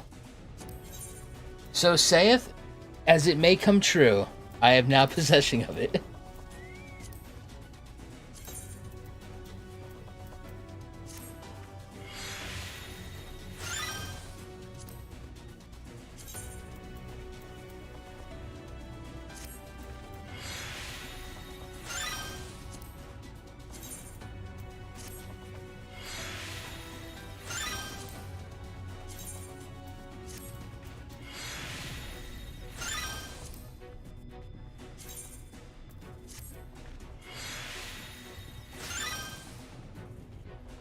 Oh my god, it looks so good now.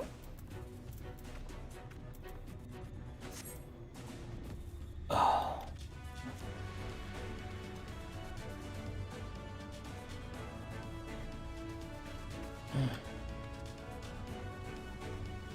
Look at me in the sunlight. You know what I am? I'm the goddamn Green Ranger. That's what I am. I've come to whoop some ass.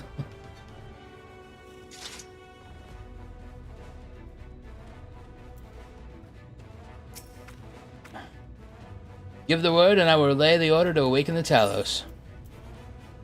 Excelsior, engage. Very well, let us begin.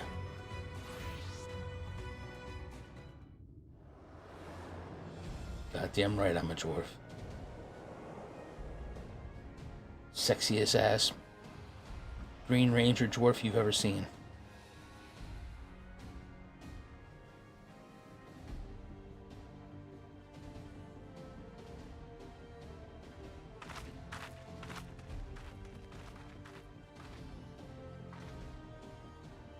Word from the Exarch. All is set on his side, and we may proceed when ready. Well, we have sufficient stone for our needs. Likewise, preparations for the imbuing have been made according to thine exacting instructions. Easy hot topic. Then you need only say the word. Let us begin. See that everyone is in position. We shall catch Vorthri, mountain and all.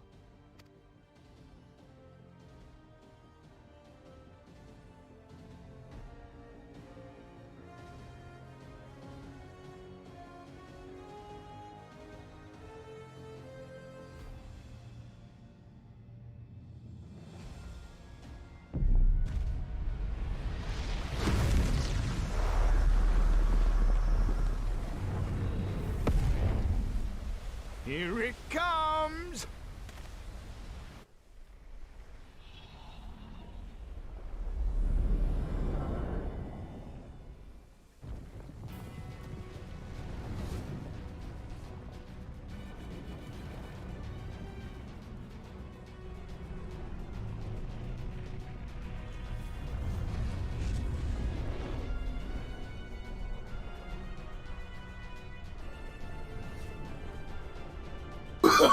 Oh, no, no, no, no.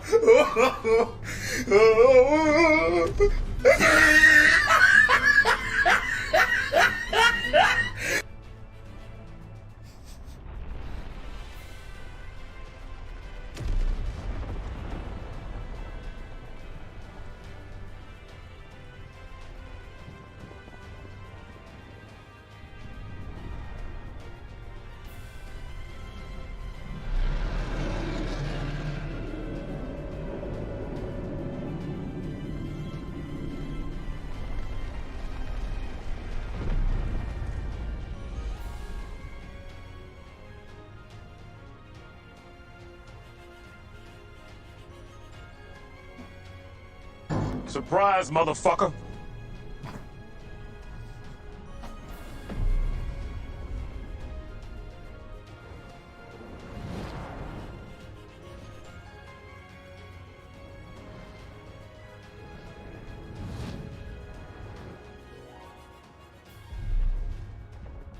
Ha ha! Yes, yes! You've not lost your touch, you clever old bugger!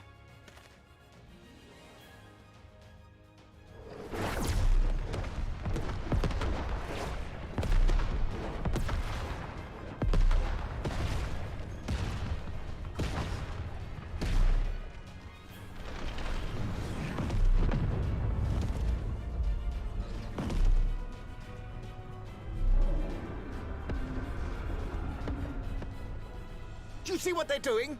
If its hands are damaged, it won't be able to cling to the mountain. Oh, I knew this was a terrible idea. Vorthri marshals the Eaters to his defense. This was only to be expected.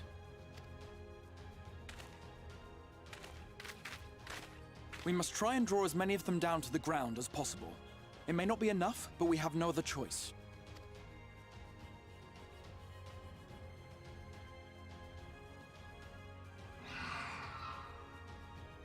Is that?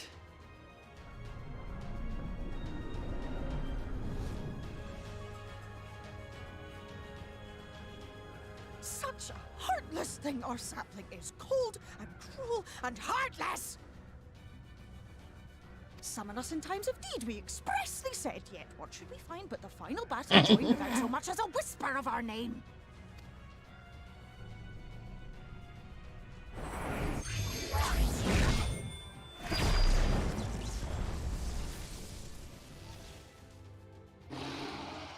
Yes, we may also have said that we Fey folk have no interest in the struggles of men. But if our adorable sapling had come crying to us for help, we would of course course. Have flown to his aid. Of course we would. I What knew are we it! to do with him? I knew it! My branch would have come for me. I didn't piss off no pixie. I pissed off my branch. And I am her sapling. We are so very, very sad. You will play with us. Cheer us up again!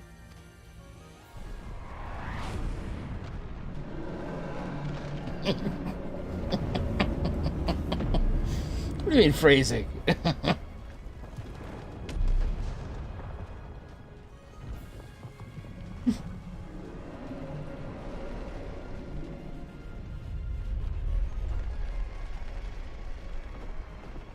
I need her back inside me. That's what I need. She completes me.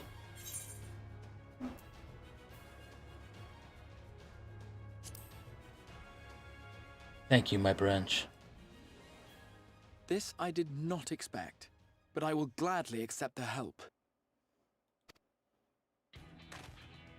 I will send word to Yoshida and the others. Join them at the foot of Mount Gulg and be ready to make the ascent.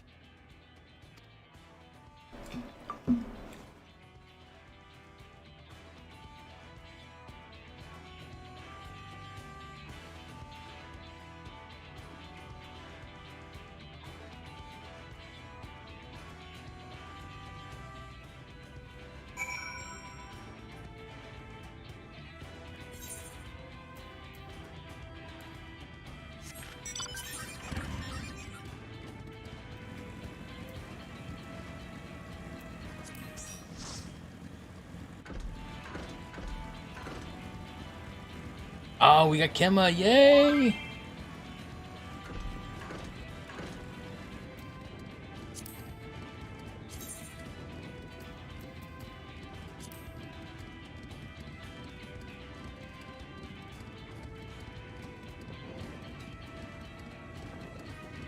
Nice.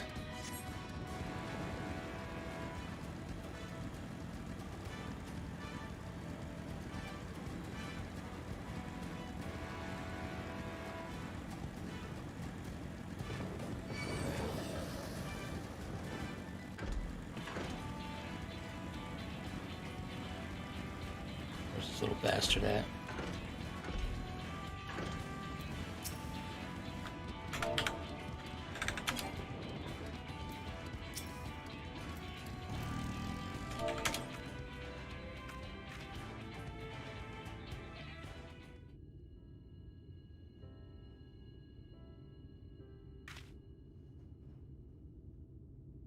You come after me. You're really kind of soul, aren't you? Of course I came after you. You're kind of left to my care. It would be very bad if I didn't come back with you. And I'm still kind of prickly sorts, but I do dream of helping the other villagers with my smithing skills, just like the Great Watts did. It's just that I've spent my whole life tinkering in Automa instead of learning how to speak to folk. And I've never been awkward. It's always been awkward. And that got worse when I realized people were avoiding me and made me angry, made me throw up walls and shut others out. That wasn't long before no one would come anywhere near me. So soon you'll have to leave too, and then I'll be all alone again. I did. As soon as I logged in as a dwarf, I walked right in there. You're overthinking it. Just put your heart into it.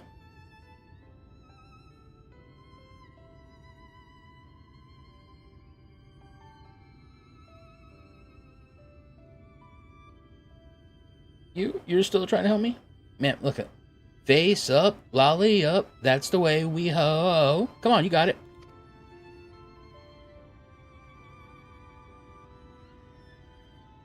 Oh, but maybe you're right. A clumsy lolly ho. But lets folk know I'm open to be friendly with maybe better a lolly-ho at all. Better than no lolly-ho. Right, my mind's made up. I could do this. Be the dwarf I need to be. You'll be there with me though, right? Of course. Of course I will, sir.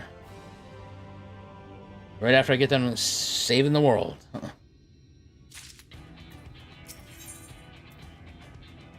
Oh, there it is. Waited my whole life for this.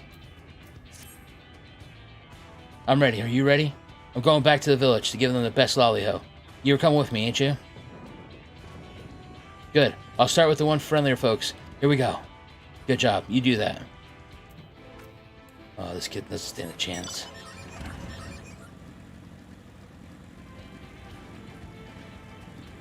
I don't want to teleport to the Crystallium.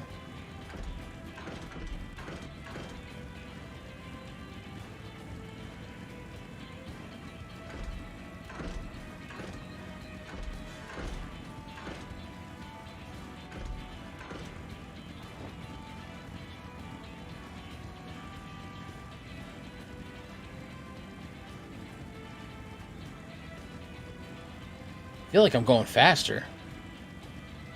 It's weird.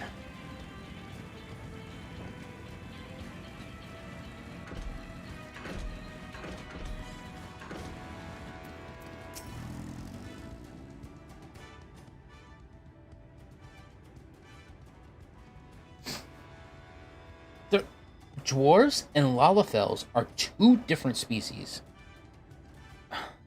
Maisie, you need to get that through your head. Everyone is here? Good.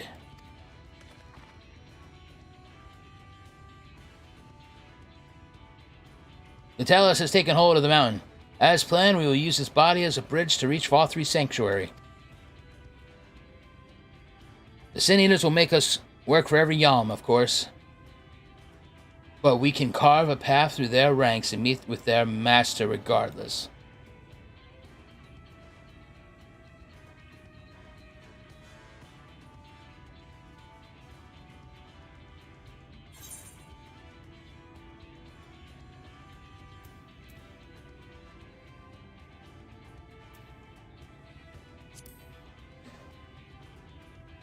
For the first. Might I add. Lolly-ho!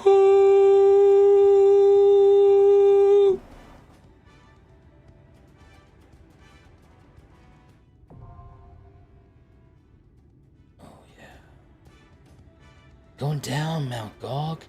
Going down. You thought you were cool. Oh, but you're not. Oh, look at him over here looking badass. We got, Ishtora.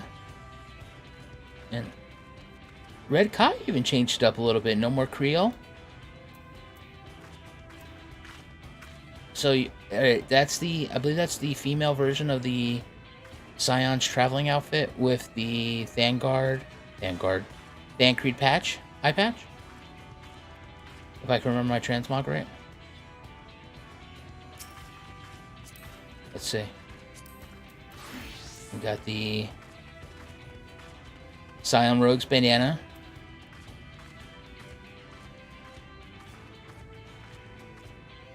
I missed it. Oh. Manderville. Oh, so that's the Manderville. The gloves are the Scion's Traveler gloves. The pants are Manderville pants. Ooh, I was too wrong. And the boots are the Scion's Traveler boots. Alright. So I was 3 right, 2 wrong.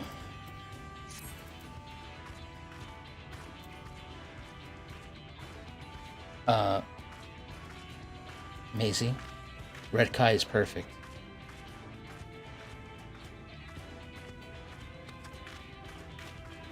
Oh, now see, I think that outfit that that she's wearing is way better on a female. On the males, I think it's just... Maybe it's because she's a cat girl. And she's got the better... Like... She's got the slimmer waist, so it makes the outfit look better. Like, it looks... Like, if Eorzea was wearing it, it looks ridiculous. On my Highlander, it looked ridiculous. On the...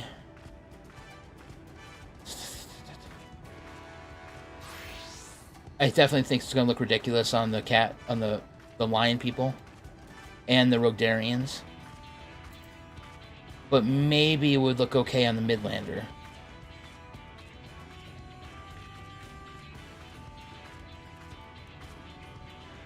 Alright, let's do this. Zoom out. Mount Golg. Alright. If anybody needs to use the restroom, you got 30 seconds.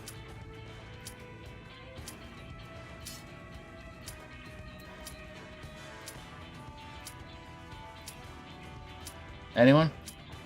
Bueller? Bueller? Oh, every outfit looks better on a female. Bueller? Okay. We're ready.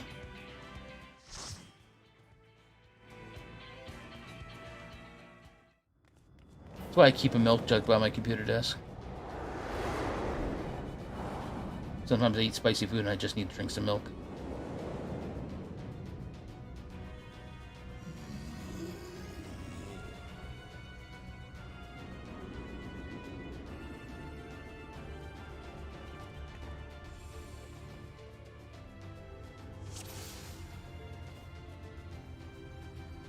Oh, your item level has been synced to 420. It's time to get high. Alright. So it is you. Oh, yes, it is. You will not defile my new paradise. Your new paradise? Oh, no, sir, I think not. I'm gonna defile you. Wait, that came out wrong. Alright, let's... No one clip that.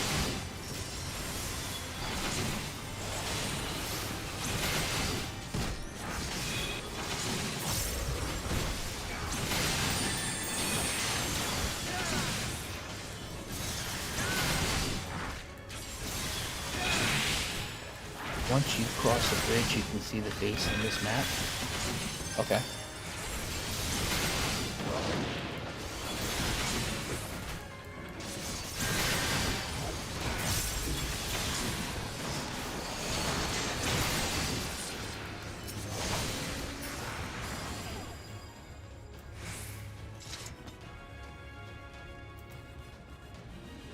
Oh, man.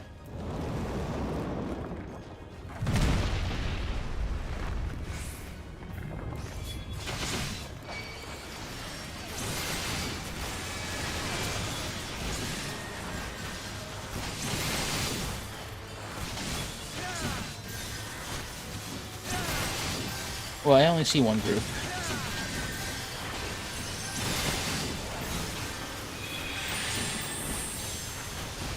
Well, if you're saying you can heal me through it, then I would do so.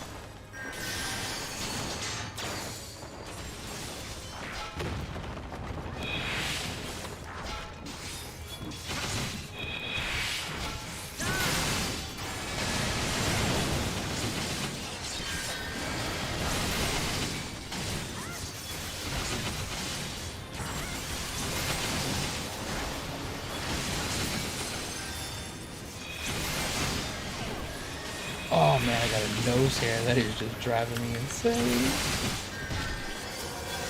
Alright.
Okay.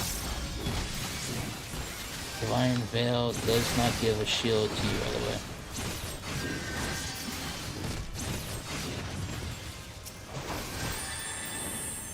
Yes, but it makes my healing better.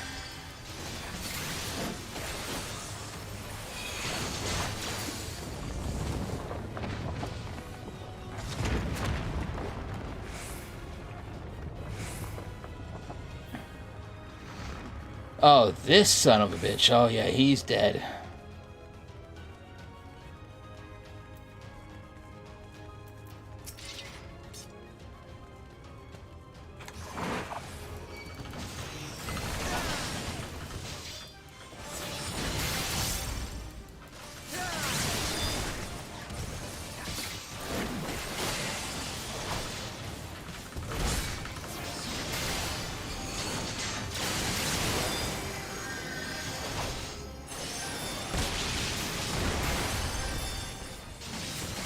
Damn it!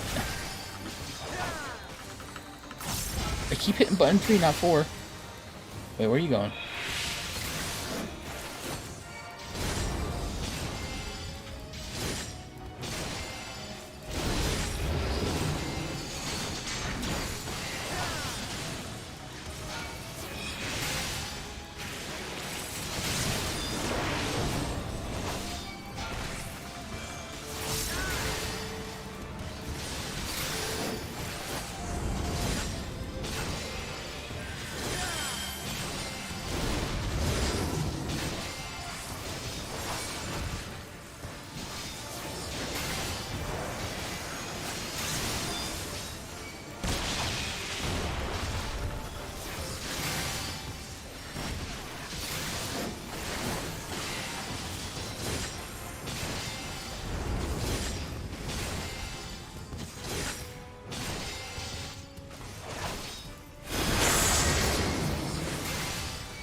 How am I taking all this extra vulnerability damage?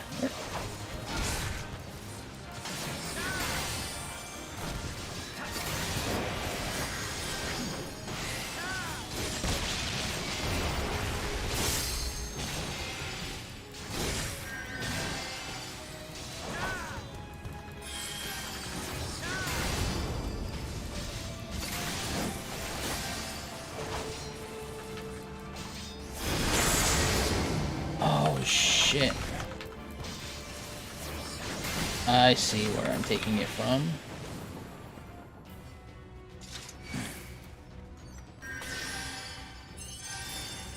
That's for punks.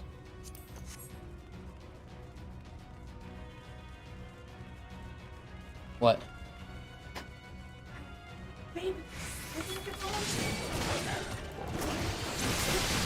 Well, I guess he's not your baby. You're trying to get him killed.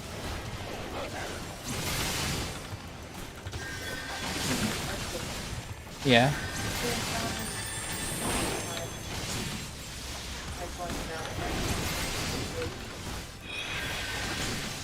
Yeah, that's a cool story. I'm sorry, what did you say to me? How are you going to give her gas money?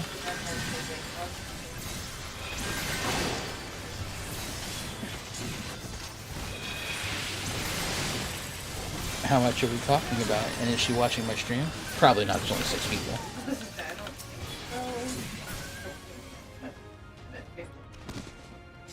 I mean, I guess.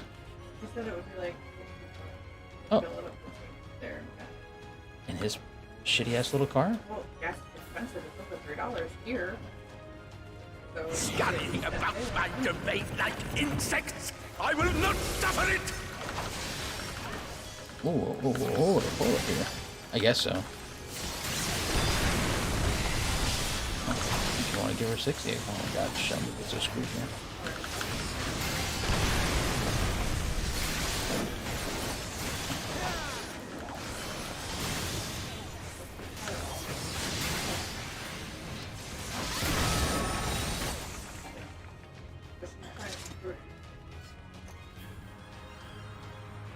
Alright, no problem. Oh, hold on a second. One second, guys. Okay. Divine Veil. Upon HP recovery via healing magic cast by self or a party member, a protective barrier is cast on all party members with a radius of 15 yalms. So, if I use this, and then I cast a heal on myself, it gives everyone else a bubble. The bonus effective, it prevents damage up to 10% of your maximum HP. The effect ends upon additional HP recovery by a healing magic. Alright. So there is a benefit of using it beforehand. Oh, what do we got for loot? We got oh, not for me.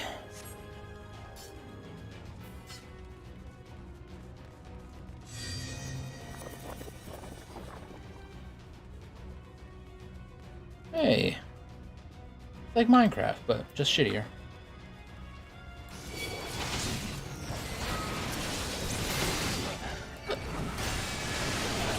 Maisie, I am a tank. It is my job to protect people.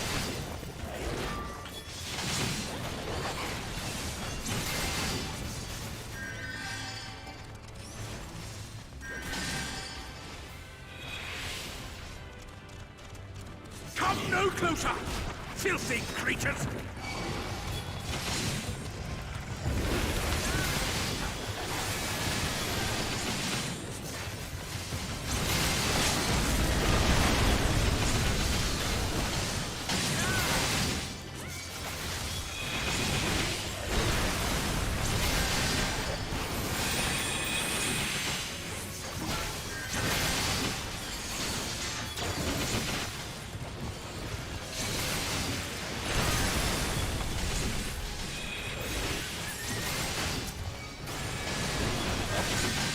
I'm so small in my hair. Nope. I took that like a champ. Shit.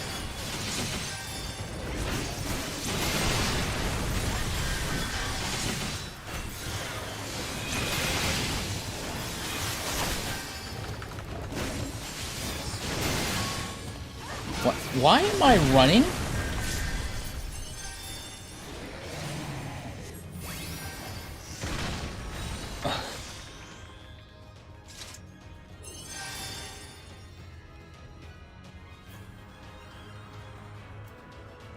What do we got? Ooh, earrings. Oh, don't need and definitely don't need. All right.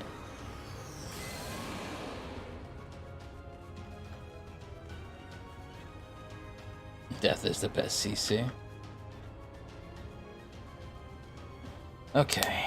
Ow, ow, ow. Ow.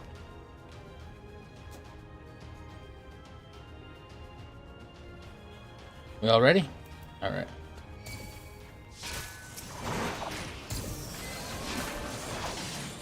Well, I guess I don't have to be that close. Okay.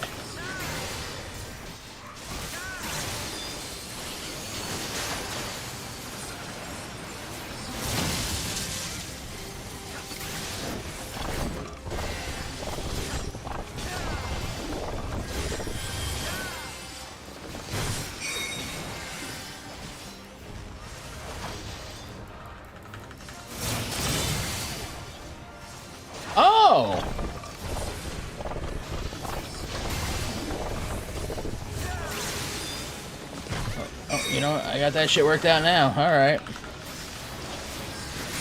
Tetris me once.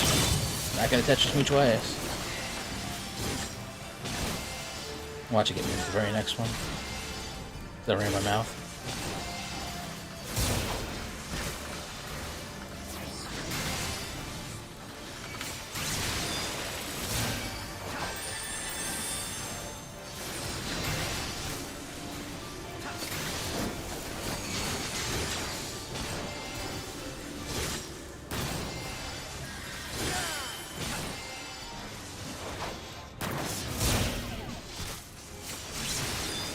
Okay. Now I know what that does.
I can't see, I'm so small!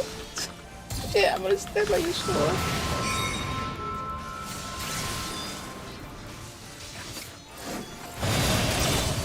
Damn it! Make sure it's in the wrong spot.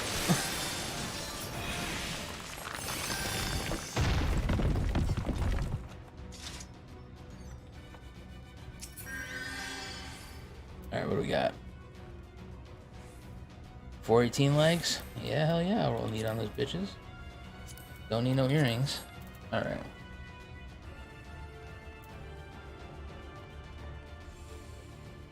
I am righteousness,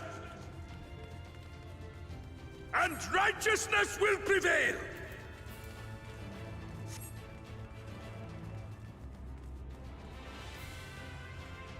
Ah, can't you do anything by yourself?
Oh, big pull.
Very well.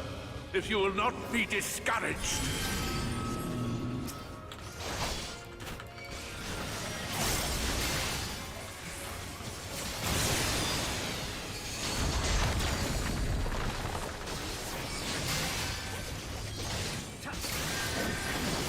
I mean, at least the guy only hit me for 23,000.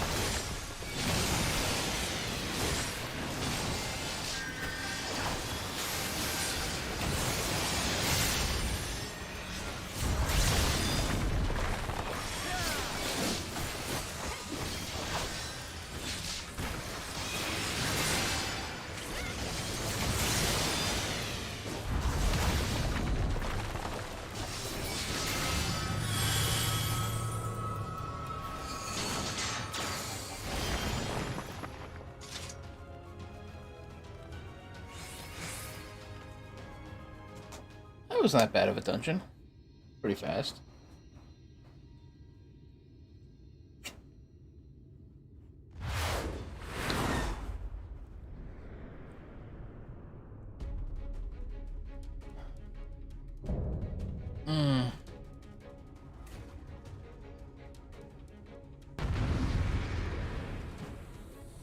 Here we go.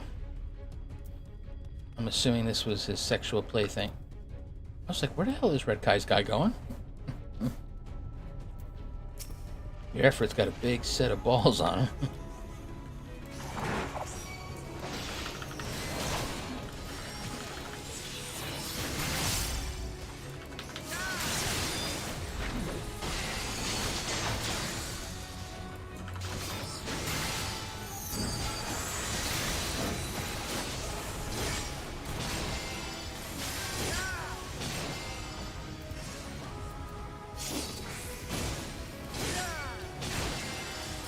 Stop them, damn you! I don't care what it takes!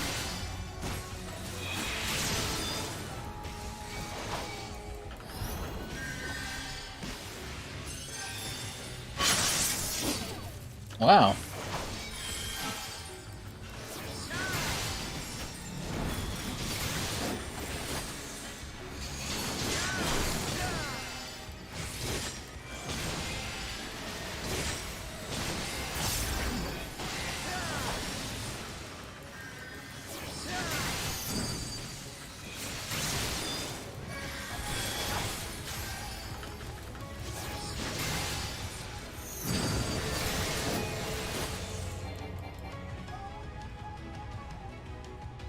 Wait.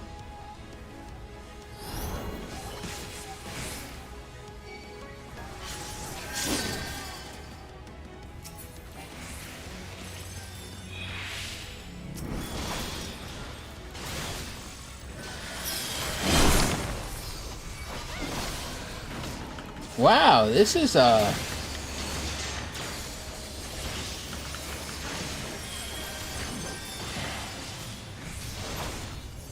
4 stacks. That's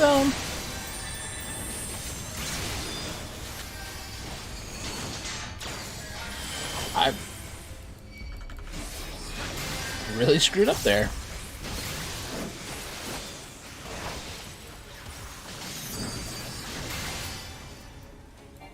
Wait, what the hell's going on here?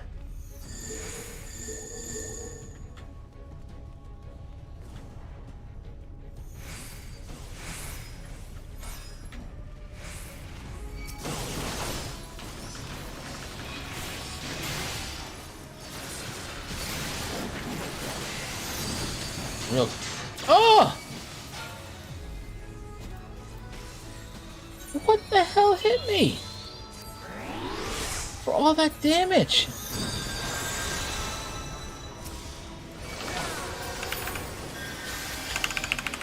Okay.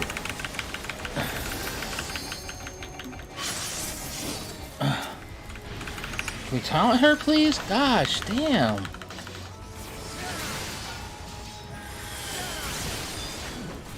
How did I get hit with weakness too? Oh, God.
The end is near, my friends. We have found Vorthri's hiding place. Unrepentant villains! Will you not be satisfied until you have brought disaster down upon your own heads?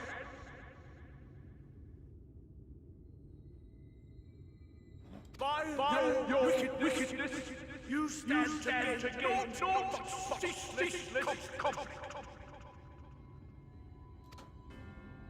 Had you only entrusted fate to me, there would have been peace for all.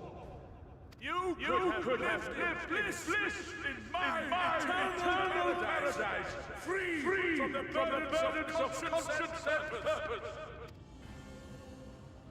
Peace assumes many forms, and I do not doubt that you considered yours well worth the cost. I was even prepared to believe that the end might justify the means. Ignorant as I was, I had hoped that you might mend your ways and join hands with us. That we might strive together for the happiness of all. But no more. Your actions cannot be reconciled with your words. Peace for all, you say? Yet when you were threatened, your first act was to sacrifice your own people in order to save yourself.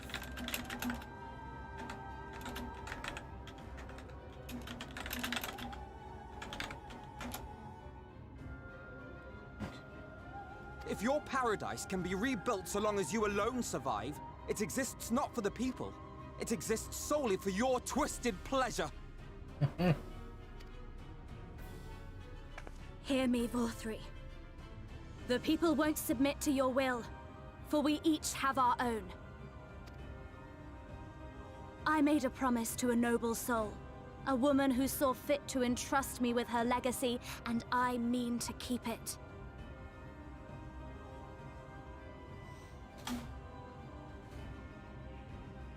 Everyone who stands with us has something precious, something that they cherish and would die to protect.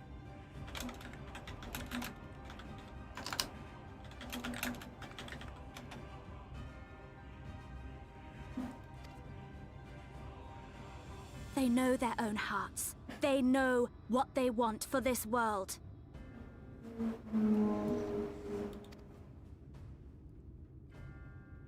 And by lending their strength to our cause, they have spoken. No matter how hard you may try to bend the world to your will, we will never yield! Oh shit. You tell him, girl. Silence! Not another word! Oh, he's mad.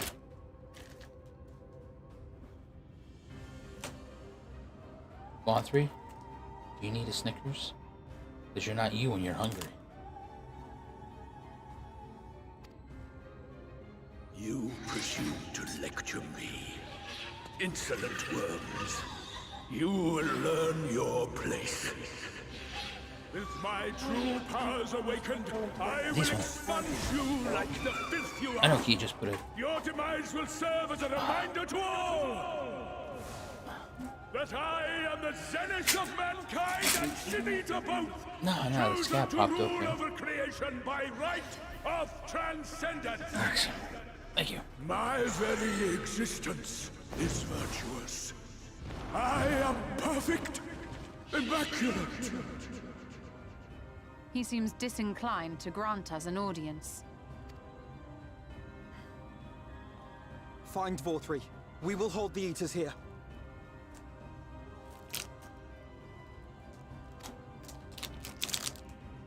Come! Let's finish this!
you so determined to die?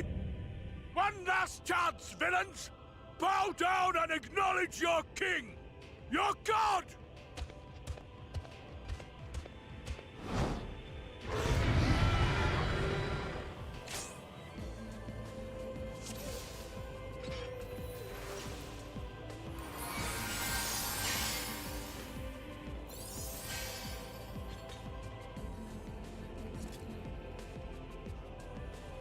Alright, Kimma, all to you.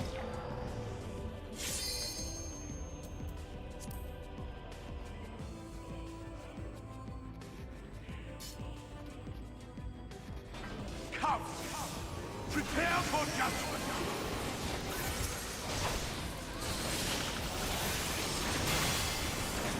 This will be a burden.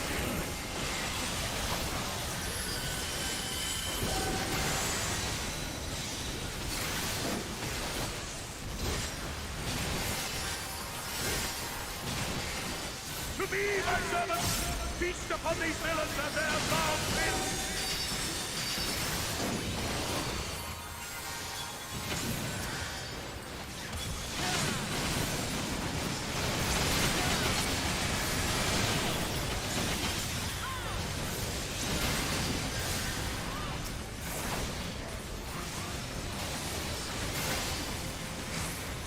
I will crush you!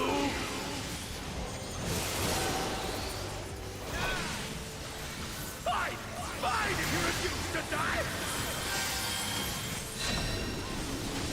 I will strip you of the illusion of will!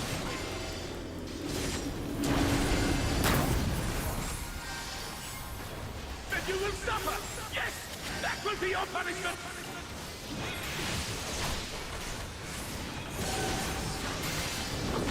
Receive of me my blessing and right fire!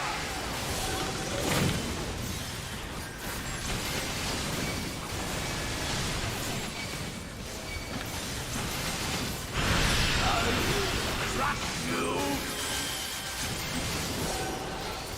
Suffer, suffer, suffer! Suffer and know your folly!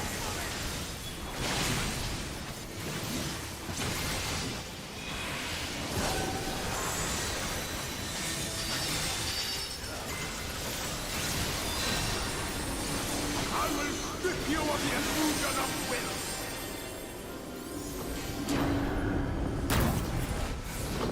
Damn you! Why do you not fall?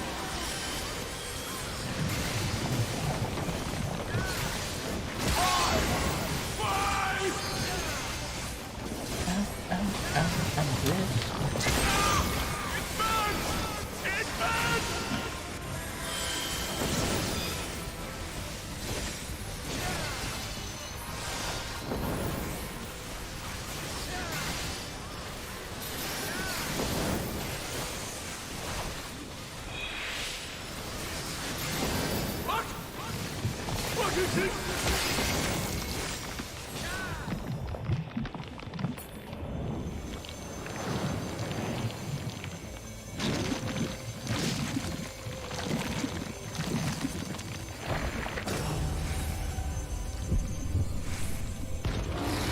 The light surges within me.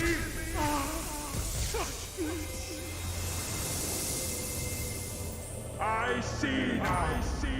This is the passion of my ascension. Very well. I shall embrace this trial.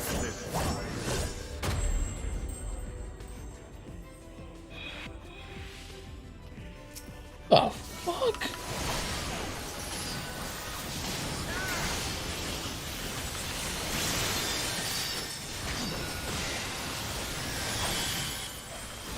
Feel my wrath.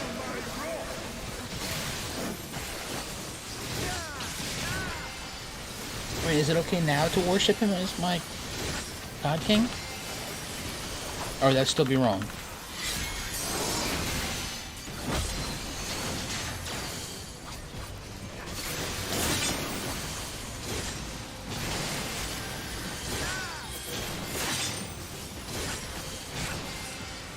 Oh, Jesus Christ. Oh, get in there, get in there!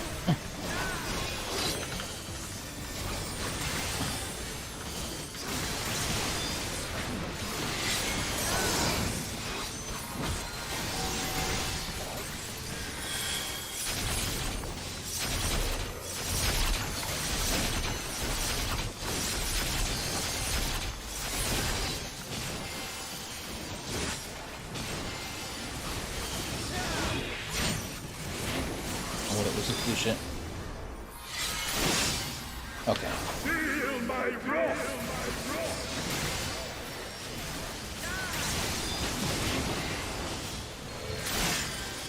Wow, that was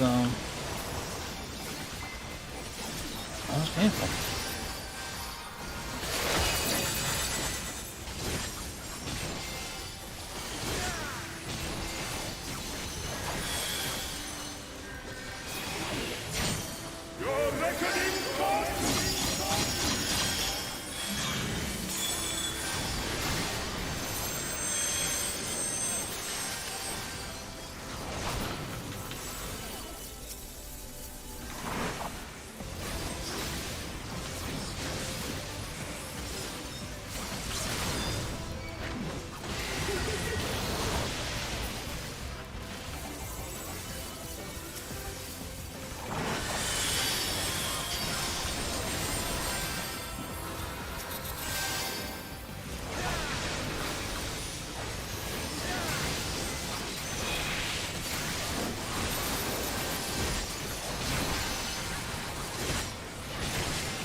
And I'm assuming if you don't do the DPS here, then it's probably like an instant kill.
Atone with your life.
go.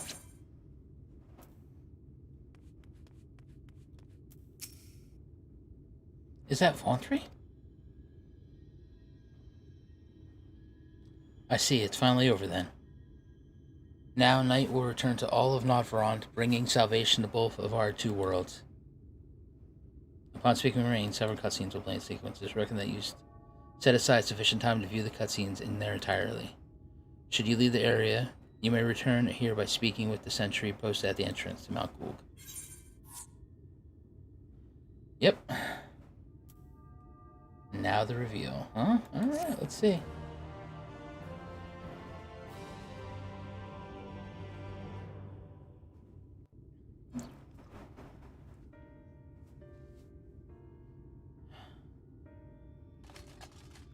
Why am I cast down? But it is you who are the villains.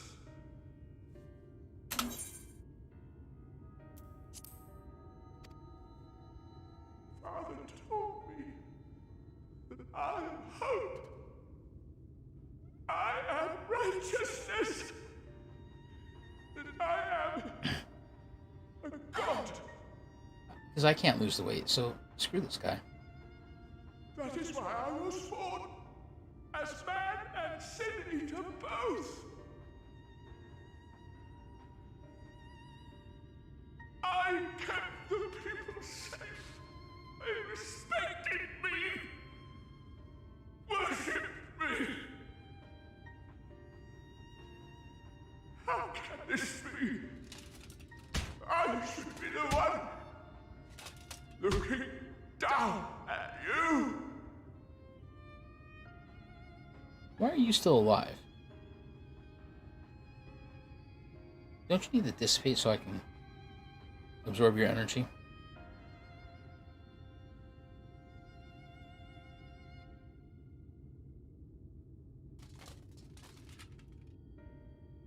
Yep. Damn you! I am your god. Not anymore. Lolly. Oh.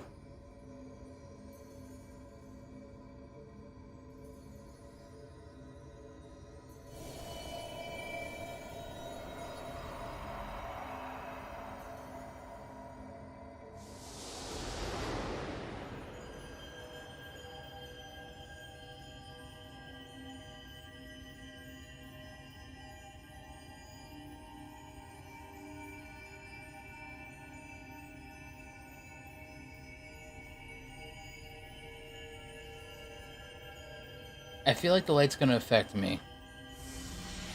But Minfilia saved Ardbert to take the light from me so that way he could dissipate. That's what I'm calling that.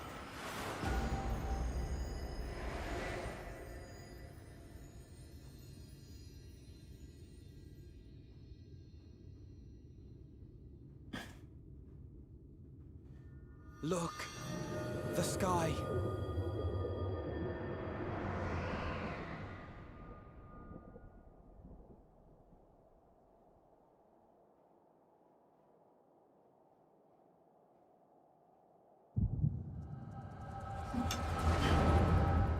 We're getting a vision. Okay.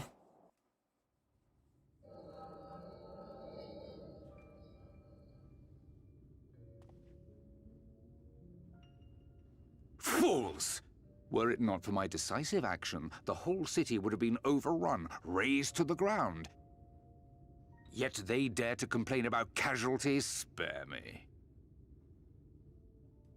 I'll wager they were put up to it by those wretches who seek to usurp me. They're stirring up the citizenry.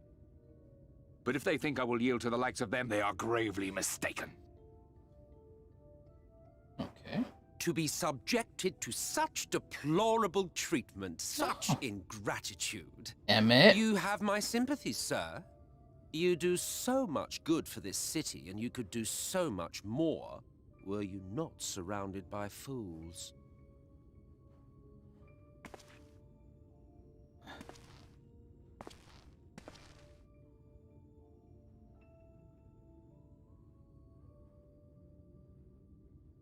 Who are you?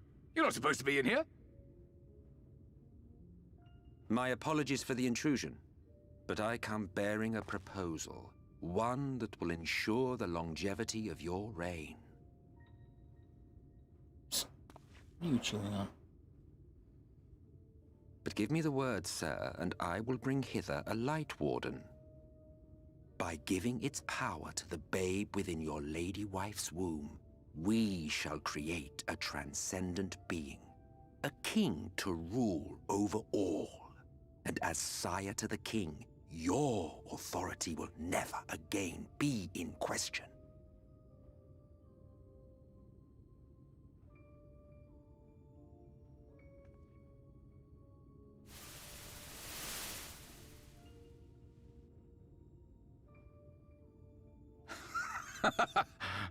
Amazing. Before my Vorthri, they behave as docile pets. With this gift, my line shall be guaranteed power for perpetuity. We shall rule the whole world. By all means, sir. United under Yulmor's banner, men will cease fighting and abandon their ambitions. Thus, they will grow fat and complacent, and in their sloth, seal your supremacy.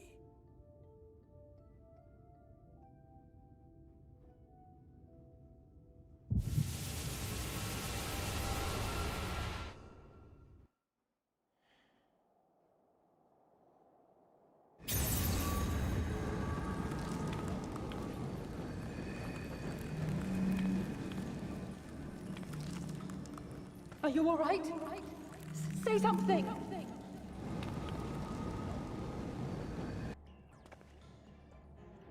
12 for Fend. He cannot contain the light. He's beginning to turn. Eorzea, if you've aught up your sleeve, now is the time.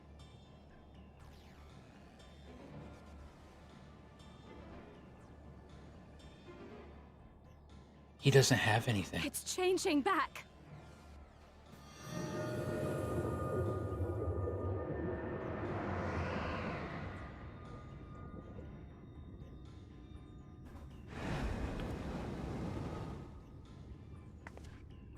The combined power of every Light Warden is too terrible a burden for any one soul to bear. And so I shall relieve you of it.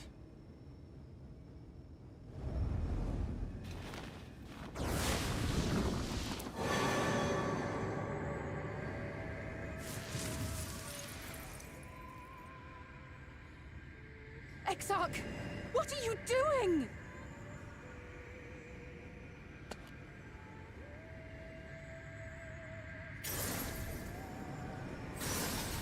I will channel this profusion of power to the Crystal Tower and use it to travel to other worlds. As I have dreamed of doing ever since I first learned of their existence. Who would choose to remain here in this dying realm when they might go elsewhere and begin anew? Not I. And thus did I use you. No, no, I don't believe you. It doesn't make sense. This mother... Damn you! We won't let you do with him as you please. Do not interfere! Please, I beseech you all, let him go!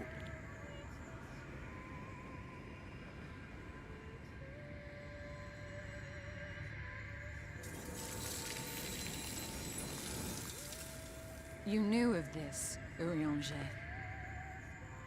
You can always know as a traitor. Being one. 'Tis all a fiction.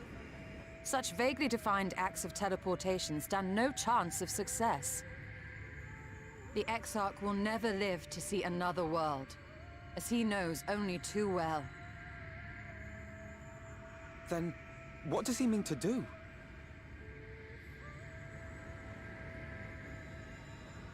He means to take the light with him into the rift, where he will die. From the beginning, he intended to sacrifice himself to save our friend and Norvrend.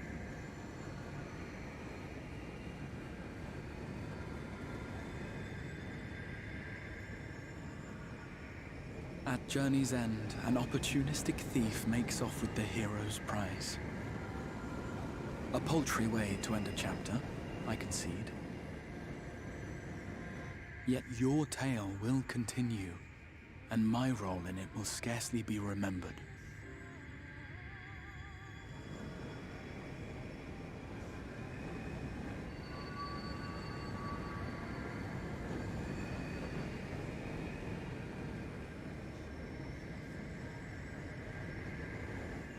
Worry not.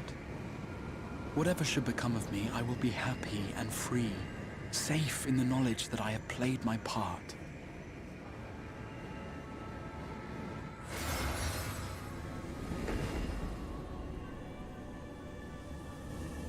I fucking knew it. I knew it! I knew it was him. Oh, how did he hide his ears?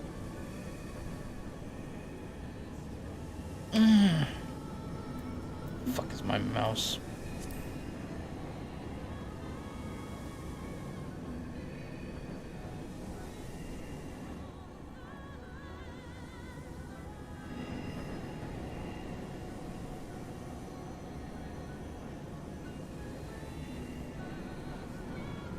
Thank you for fighting for this world, for believing. Fare you well, my friend, my inspiration.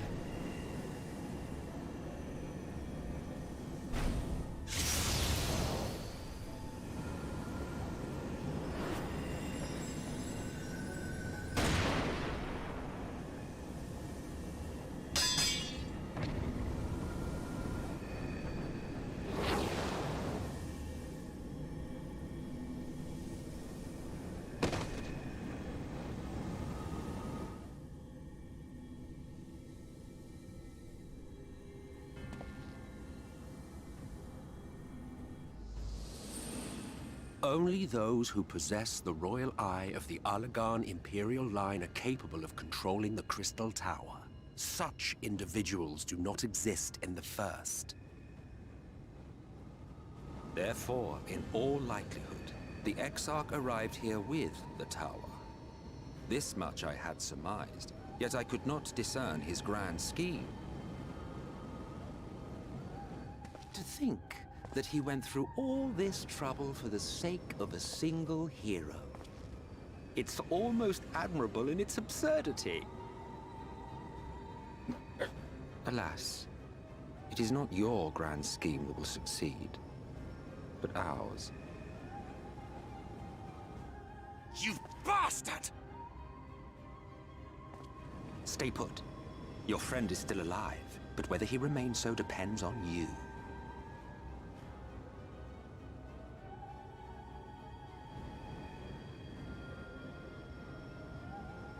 What a disappointment you turned out to be. I placed my faith in you, let myself believe that you could contain the light. But look at you now, halfway to becoming a monster. You are unworthy of my patronage.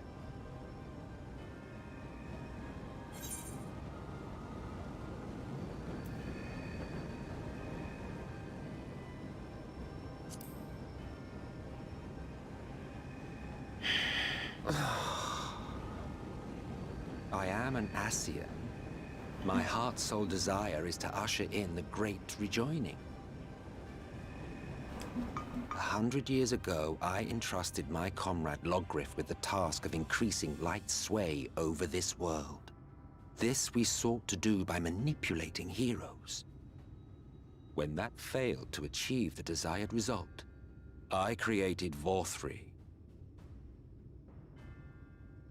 But thanks to your meddling, that too has ended in failure. What was your true purpose in approaching us? By your 12, boy, have I not told you before that everything I said was the truth? You were specimens by which I might gauge man's potential as it stands. I genuinely had an interest in you, genuinely considered taking you on as allies. provided he could contain and control the light. If not, then he, and by extension you, would be of no use to me. 'Twas as simple as that. So, we've been found wanting. How disheartening. But even had we fulfilled your conditions, there was no guarantee that we would cooperate. What then? Then I simply kill you all. At the very least, it would restore the world to the way it was before you went about trouncing Light Wardens willy-nilly. Suffice it to say, it would be most inconvenient to have all that light taken away, and I would be lying if I were to claim his actions didn't have me worried.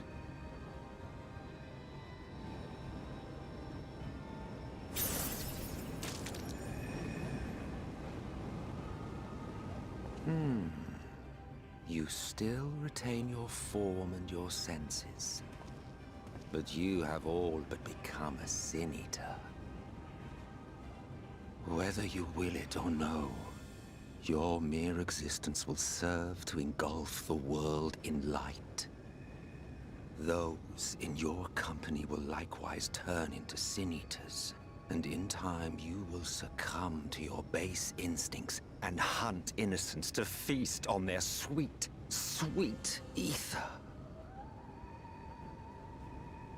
Those few with the will left to fight may rise up against you, but before your absolute might, they will quickly know despair. There is no hope. We are finished. Mankind is finished. Ah, the irony. What Vorfrey achieved through bliss, you achieved through despair. But I have overstayed my welcome. I shall look forward to seeing you bring the world to its knees, hero.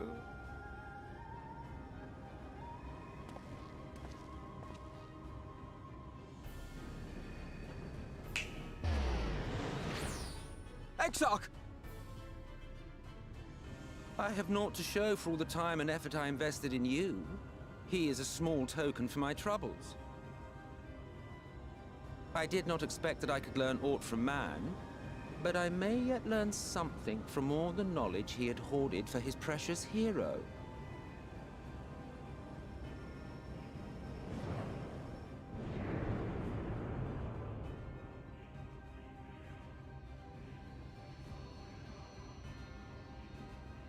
I pity you, I do. Your friends are now your foes. If you do not kill them, they will kill you. When it all becomes too much to bear, seek me out at my abode in the dark depths of the Tempest.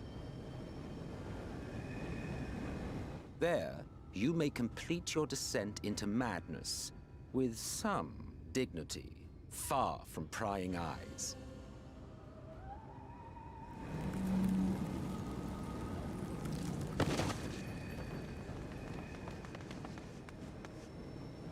Till then, I bid you farewell, Eater.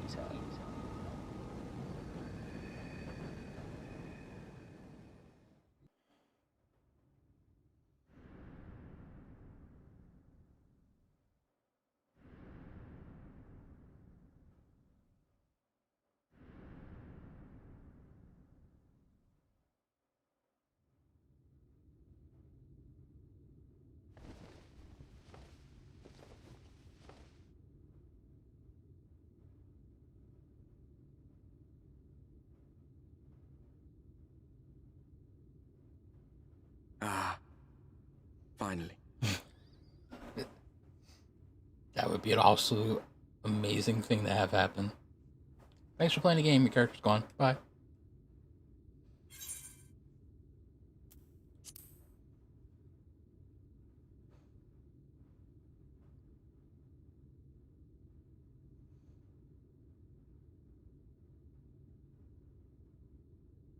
After you collapsed, Emmet's self vanished. Then Reen did what she could to stay the raging of the light within your body. Thanks to her, you're still you, but she's only delayed the inevitable.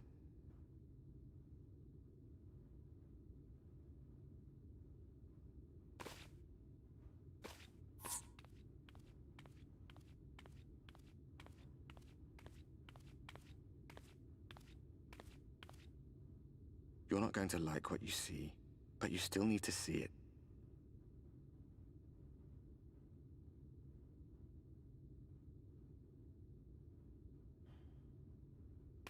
It's light everywhere again.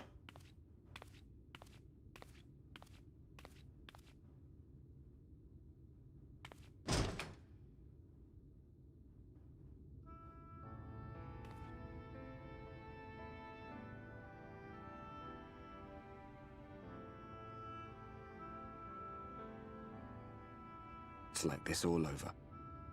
The whole of Norvrad is shrouded in light again. And it's because of you, and the power you absorb from the Wardens.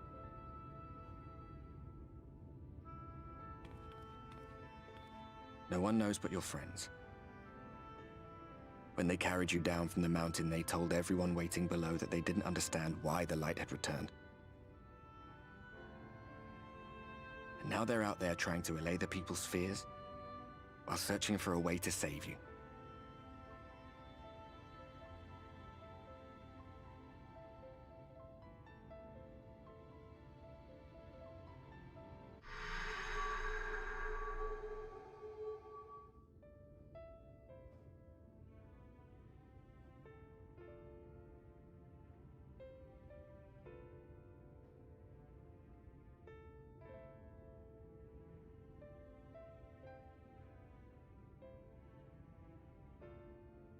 If you're well enough to be up, you're well enough to get some fresh air. Better that than stewing in here. Go on. Go.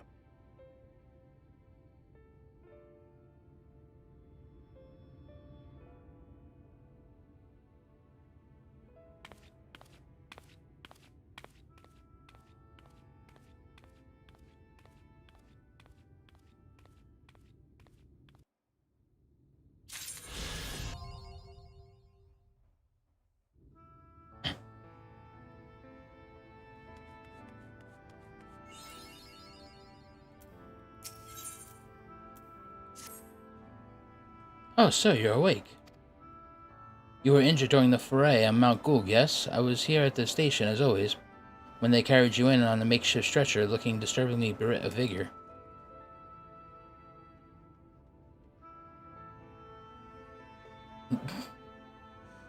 And to compound my worry, the sky has, well, I'm sure you've seen it. Is everyone rather concerned, to say the least. Seeing you up and about is the first good news that we've had in a while. Assuming you're strong enough, would you mayhap consider a stroll around the city to reassure anxious citizens? Bragi was one of those ones who helped convey you to your chambers, and he has visited several times since to inquire after your condition. No, I really don't want to take a stroll of the city.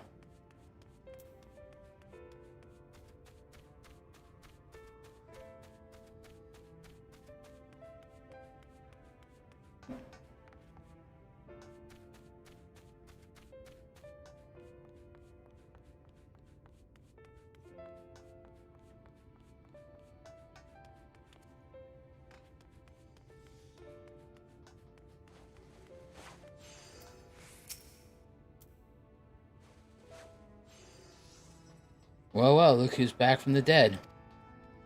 Ah, it was a grim sight. Your companions looked far ready to drop when they brought you in, so I offered a helping hand, couldn't bear to see them struggle so. And you, my friend, I feared you had one foot in the grave. Cold and lifeless you were, like a corpse that was somehow still breathing.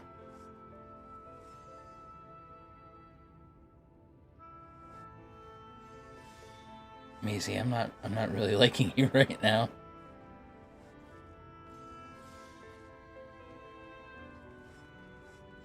Then they told me some evil bastard went and snatched our poor exarch away. in the midst of the chaos. Wicked White, what is this world coming to? But moaning never resolved a thing, did it? Nay, it's times like these that we Crystolian folk stand tall and do what we need to be done. Trade with Yomar is back on the table. We best make use of those resources to fortify the city against the Eaters. Or whatever misery the fates deem fit to throw at us next.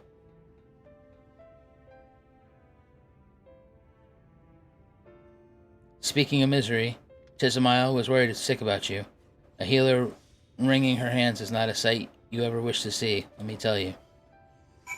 Yeah, I'll go see her.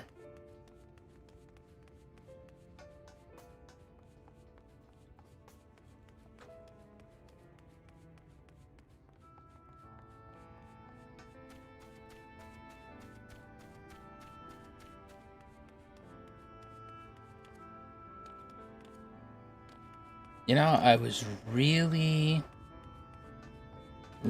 starting to like Emmett.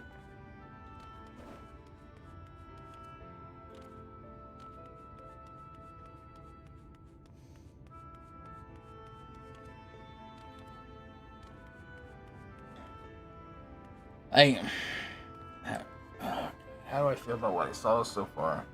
Annoyed. I'm really annoyed.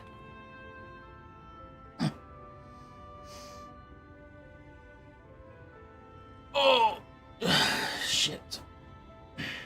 I mean, one, I had a feeling at the very first time that I saw the Exarch that it was Garah. But then there was no cat ears. You know? So it kind of was like, oh, well, I don't see the cat ears. Everybody else who's got ears, it always shows in the helms. Even Eorzea. So the fact that they didn't show the ears at all is kind of stupid. I mean, if they showed the ears, then you'd instantly know who it was. I get that, but still, the fact that when the hood flies off and he's got two sticking up ears. So Emmett shooting him, I was really surprised about. Because I thought he wanted to work for something. You know, a better way to utilize the source. Now, granted, I thought that either Ardbert was going to suck up all the light, like how the other Heroes of Darkness did with Menphilia when they stopped the flood. But he didn't do that.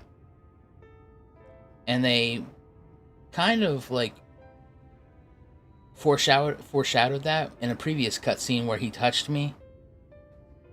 I think after I've had the fourth warden in me. He kind of touched me and felt that, so I figured that was something that was going to happen.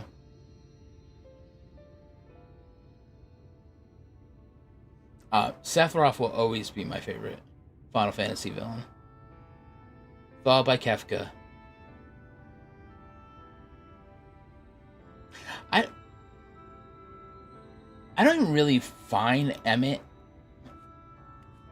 that compelling. Honestly. I find him more...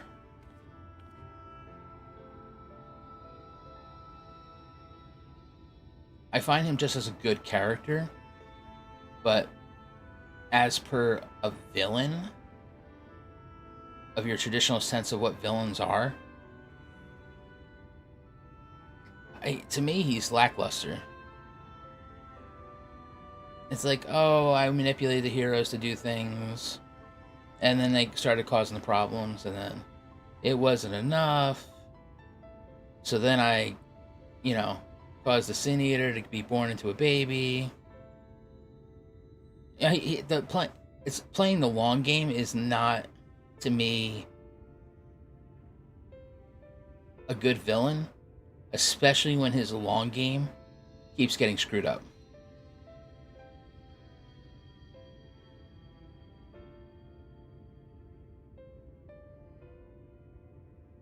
Yeah, he's like more of an antagonist, definitely, than a villain. Yeah, I would definitely go with that assessment.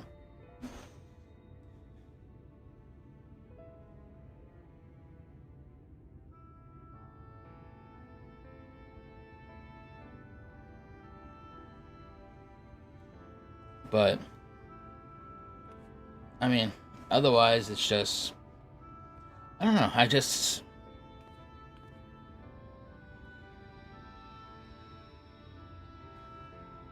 yeah, like I don't feel him like anti-hero. Yeah, definitely an anti-hero, but not like a true villain.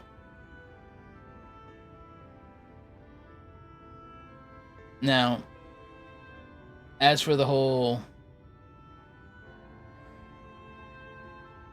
see, I haven't done all the post-patch stuff yet, so it's kind of weird because like we're stuck here because the Exarch was the one that brought us here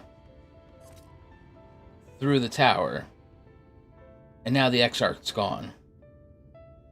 So it's like, does Endwalker take place here? Or is it taking place in the source? Or is it taking place on another planet? It's like, that to me is the most like aggravating thing in the whole situation.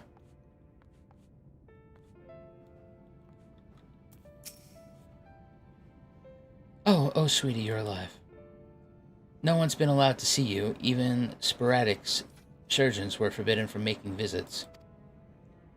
Reen was kind enough to tell me you were showing symptoms similar to eater corruption, so I suppose there was a little any of us could have done for you in that case.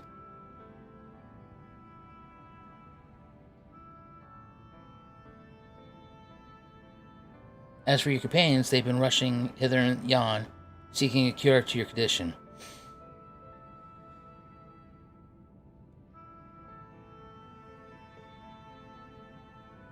But, okay, yeah, but see, the problem is that only their spirits are here.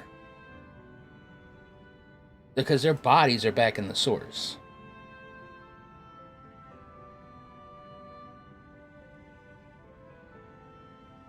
Him is a tragic hero in his own tale. Yeah, most of them are.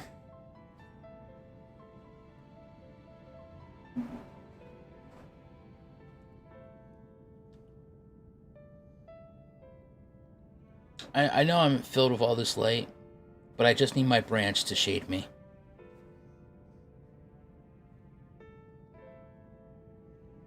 I see. I don't see how the Scions are hard stuck because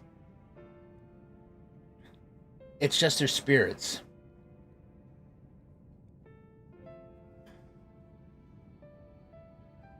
I mean, I should theoretically be able to tether them to me and bring their spirits back. And naturally, they would just realign back with their bodies.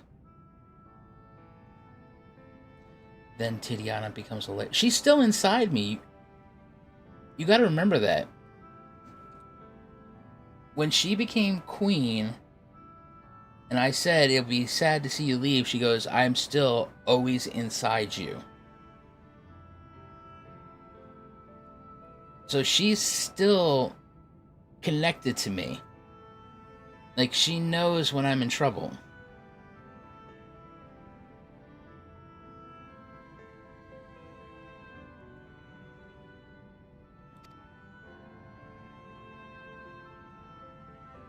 Right? 10K's got it.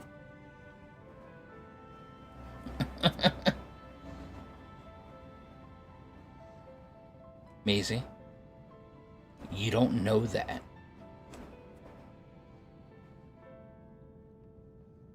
We have a connection, me and my branch. And nothing you can say is ever going to change that. I shall let them know you're awake, and when they come to see you, sweetie, please do convince them to visit the rest of it. They won't be helping anyone if they collapse of exhaustion.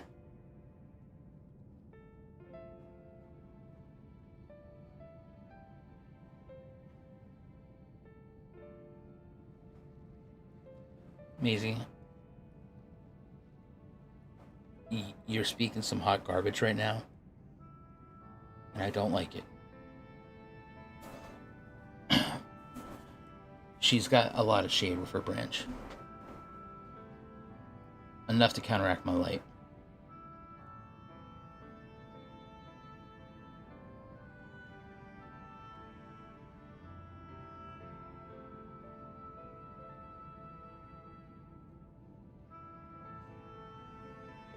I mean, honestly, that's not a problem for me because they're all useless. They're not able to help me. The only one who's actually done anything is Reen.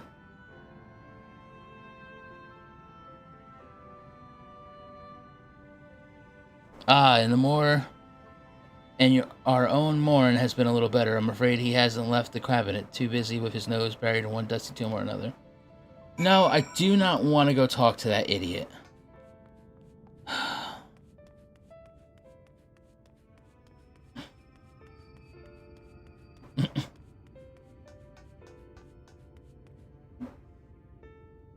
The hell is this stupid place called Cabinet of Curiosity? Gotta go waste my time talking to this idiot.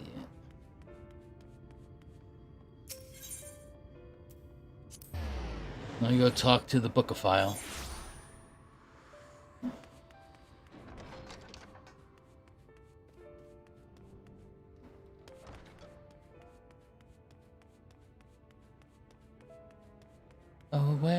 Where's the Bookophile? Where could he be?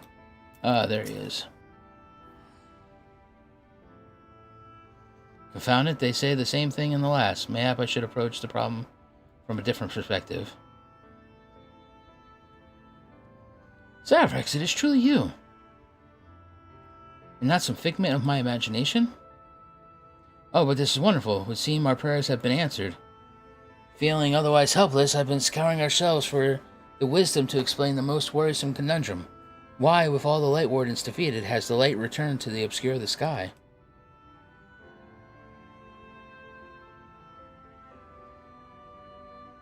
Maisie out here putting me on blast. Damn it, Maisie. Trying to be a ninja.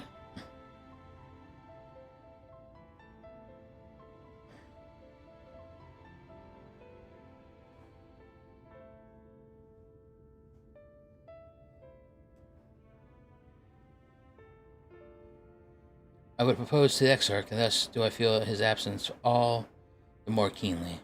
Now that you're awake, however, I am hopeful the search for a stolen steward may begin in earnest. Catalyst, meanwhile, leads the Crystonian means and preparations for battle. Though against what foe, we are yet to uncertain. Why not pay her a visit? I expect seeing you upright would Mitch a welcome relief. Okay, yeah. Sure. My leg. Alright, where the hell is she at? We're taking the crystal mean. Crystal mean.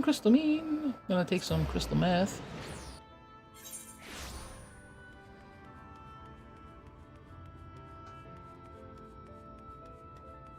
Alright, so let me see. We're on reassuring masses, right?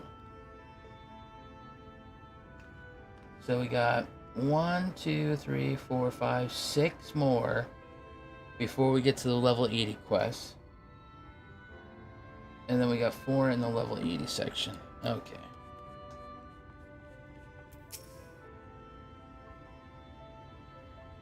Zavrax's alive and well, I see. You gave us a proper fright, you know that? Not a day gone by that I haven't heard folk worrying about what's to become of you or the Exarch. Anyway, I'm glad you recovered enough to stand. You're not planning on striking out straight away, though, are you? I was hoping to have a better look at your equipment. If we've been able to provide you with better weapons or sturdier helms, then maybe you would have won that day, and the Exarch would still be here.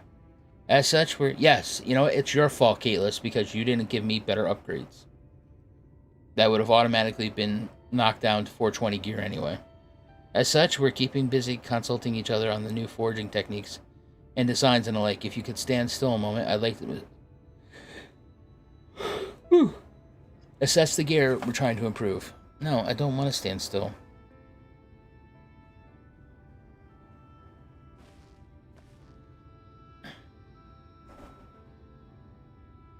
Ah, well, that's some fine work, I must admit. It wouldn't be impossible to make something better, but we need to experiment with different patterns and materials. I'm not sure we have that kind of time. That sounds like a challenge that he would enjoy.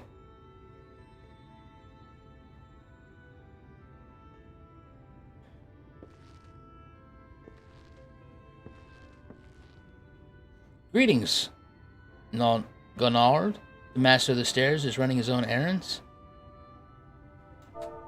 Ah, well, my servers are distraught enough as it is. I don't want to crack the whip too hard. But never mind that. I'm thinking our absent genius and his epiphanies are the perfect answer to this predicament of yours. And by genius, you mean old Gernalt? He is a man of unrivaled gifts. I won't argue with you there. But what good does his talent do us if we can't bloody find him? No one's seen hide nor hair of Gernalt since he wandered off some years ago. You know what he's like once he latches onto an idea. He's probably cloistered himself in some forgotten cave, completely absorbed in his latest creation. I wouldn't even know where to start looking. That does make things difficult. Still, if that eccentric is someone you're destined to meet, I wager he'll show up soon enough. In my time at the bar, many the tales I've heard told strangely fated encounters, even a few of them might be stretching the truth just a bit. We'll keep our noses to the grindstone for the time being, but on the off chance you do encounter Gernalt, you'd be wise to take advantage of his brilliance rather than wait for our slow and steady progress. This is all talk for when you're fully recovered, of course. I'll let you get back to conversating, eh? Ah, before you do that, you're actually the reason I came over here in the first place. I don't suggest partaking in my stock until you're properly well, but if you're passing near the stairs, then I have a few regulars I'd like to introduce you to.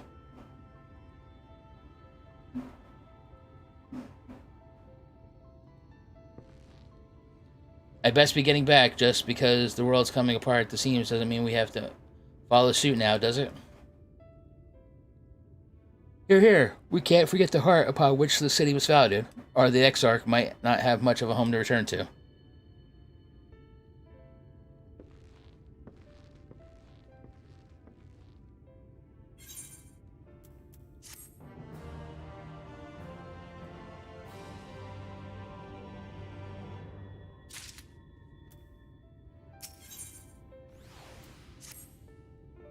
Zavrax, are you alright?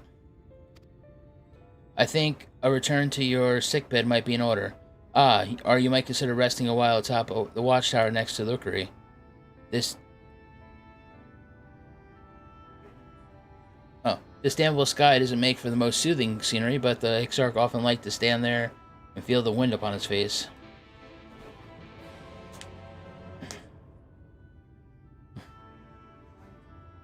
Alright. Okay, so we got,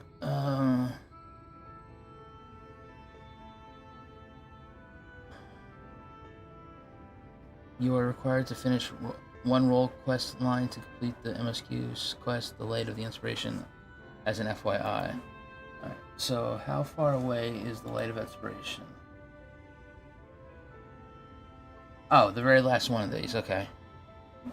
That's not a problem. Yeah, he's coming up to the soft lock, I think, in the next 10 quests or so. Alright. Not a problem. Let's see. What the hell is this? Oh, where the hell is In Our Garden at? Gotta get to the rookery. I can probably jump off here and get to the rookery.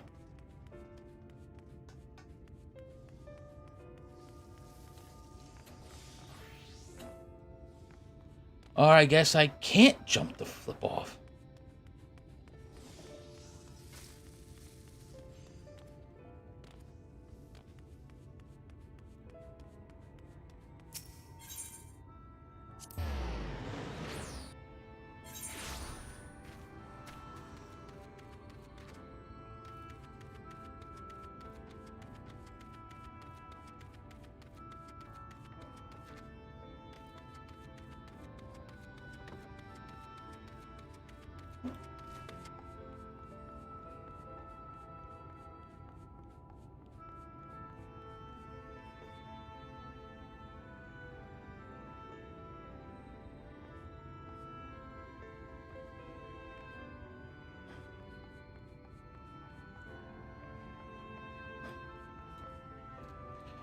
Ah, damn it, man. That's such a weird ass angle.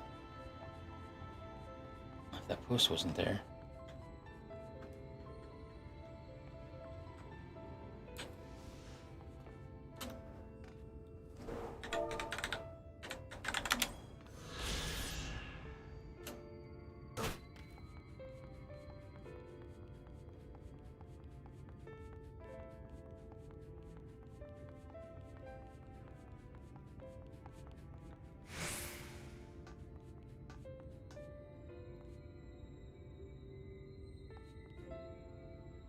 Did I just ruin all the challenge?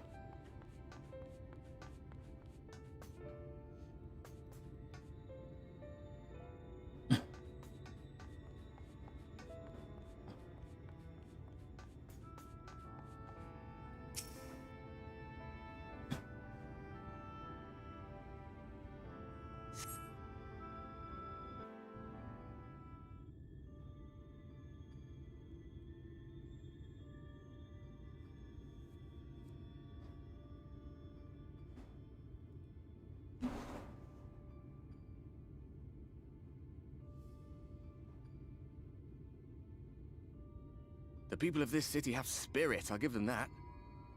They've not lost the will to fight.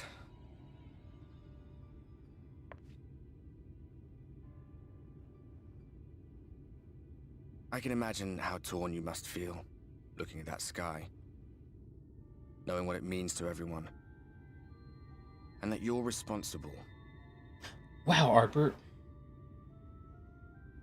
Did I give you any shit?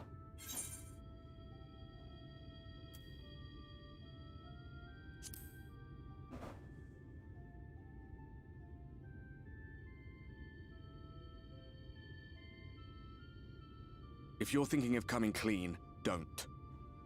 It might make you feel better, but it would make things 100 times worse for them. They're better off not knowing.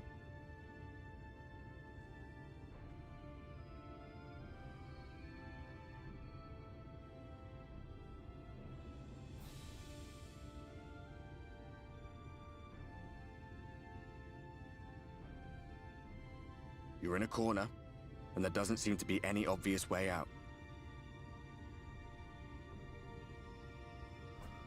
But that doesn't mean it's over. However hopeless it seems, you haven't lost yet.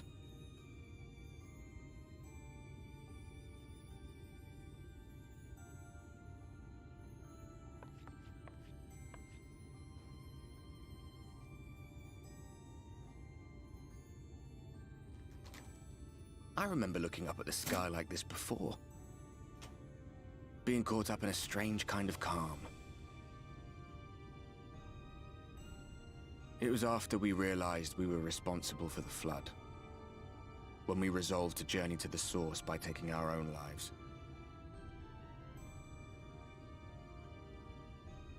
One last sacrifice.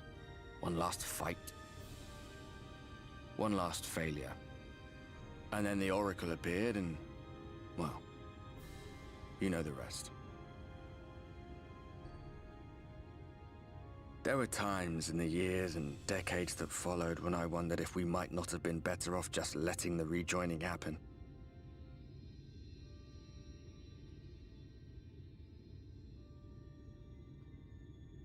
That we'd made one last mistake. But seeing that giant Talos stir to life cured me of any doubts I still had. Always. Always we took the burden of fighting upon ourselves. That's what heroes do, isn't it? So we never had the chance to see anything like that. Our people coming together as one.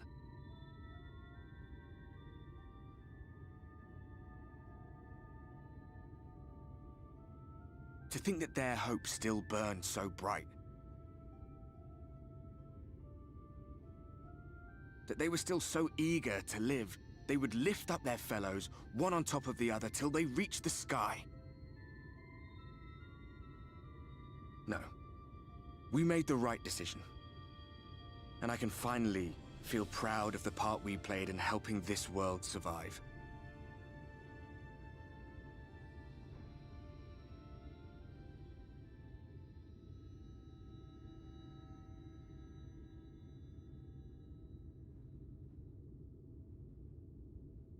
You want a fist bump? Well, come on then.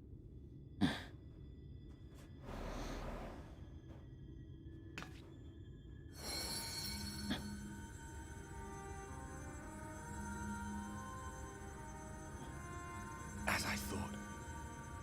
What happened between us was no coincidence. My story may be finished. The fates have gifted me a minor role in yours.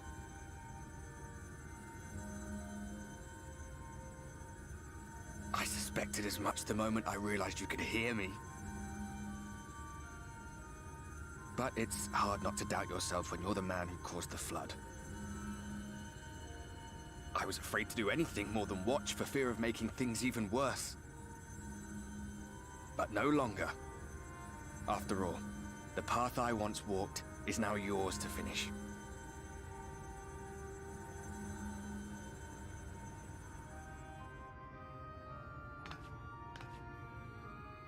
For what it's worth, I cast my lot with yours. If you need a push, I'll be right there behind you. If you lose control, I'll do my best to stop you.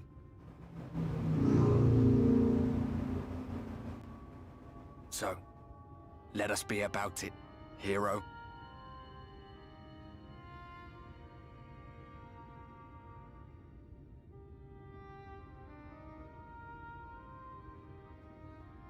Oh, I was worried you were up here all alone, brooding and fretting and wallowing in your woes. But look at you, grinning at nothing like a pollen-drunk pixie.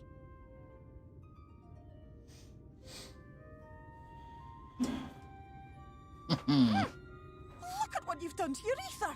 It's a mess. And you have cracks running all through that pretty soul of yours. My poor little sapling. Whatever am I to do with you? My branch, I hurt. Fix me. Fix me. Shall I yield up my throne? You could claim it, cut ties with the mortal world, hide away in the castle.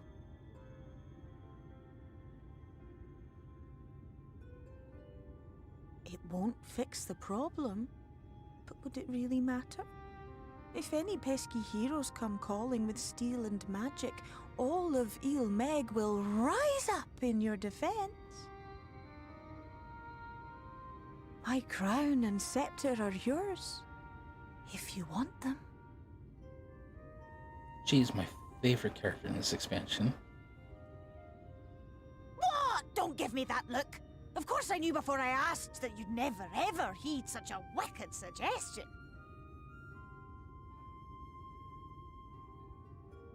And besides, what would become of my precious and ephemeral flower?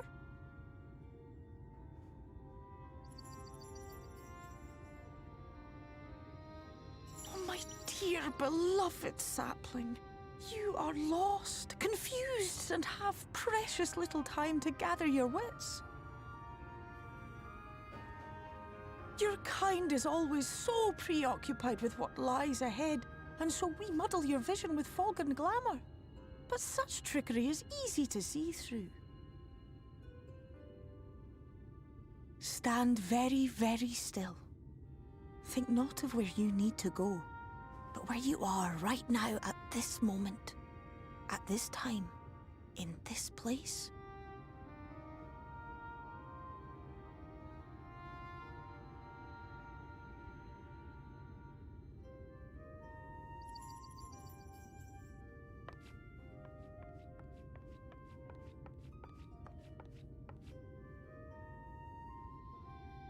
Our cairn of crystal. From shadowed hood he watched you go, his ruby eyes with warmth aglow. See yourself as he saw you, and that shall be the clearest clue.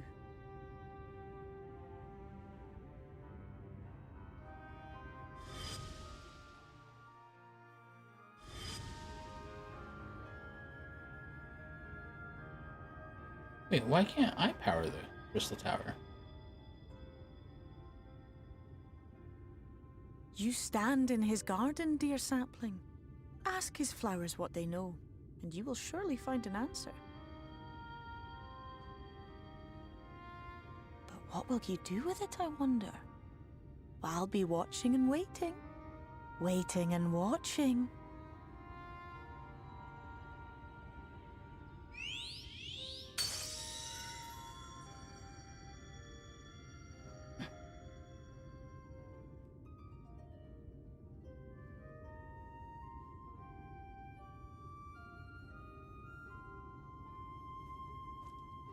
Listen, I don't have to be the maker of the flashlight to put the battery in.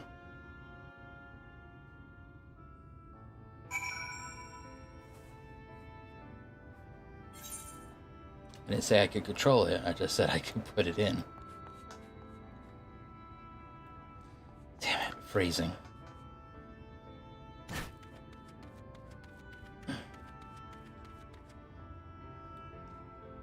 Wait.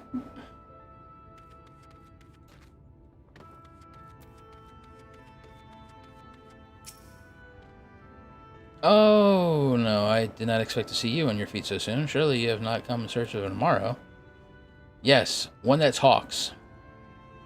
What do I know of the Crystal Exarch? I'm happy to share, but I fear there will be no surprising revelations. As any of this city can tell you, he's a man of wisdom and compassion and many untold secrets, but none can doubt his generosity. When the Custodian was being constructed, he even allowed folk to plunder the tower for resources. He has imposed no restrictions upon us but one. No one except the Exarch is permitted to dwell within his spire. Many seasons past, a comrade of mine was bold enough to ask the reason why. The Exarch merely smiled and said, because one day the crystal tower may vanish as suddenly as it arrived. Oh, there we go. So we need to go into the spire. Spire. Oh, the spire. Okay, come on, really? I can't get over the goddamn fountain. Alright, so I need to go... Oh, Jesus Christ. I gotta go back to that guy. Let's go to Cabinets of Curiosity.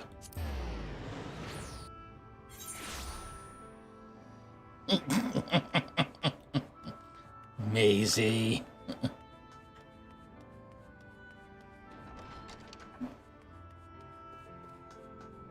That is so naughty. You are so naughty. Why can't I go downstairs? This is stupid. Like, why is everything always locked off to me? I just want to have free reign. Oh, please don't tell me it's the guy up top. God damn it. I don't like this guy. Ugh. Oh, was there something else you might needed? If you come for the results of my research in this persistent light, I'm afraid there is little to tell you as... Just shut up and tell me about the Crystal Exarch.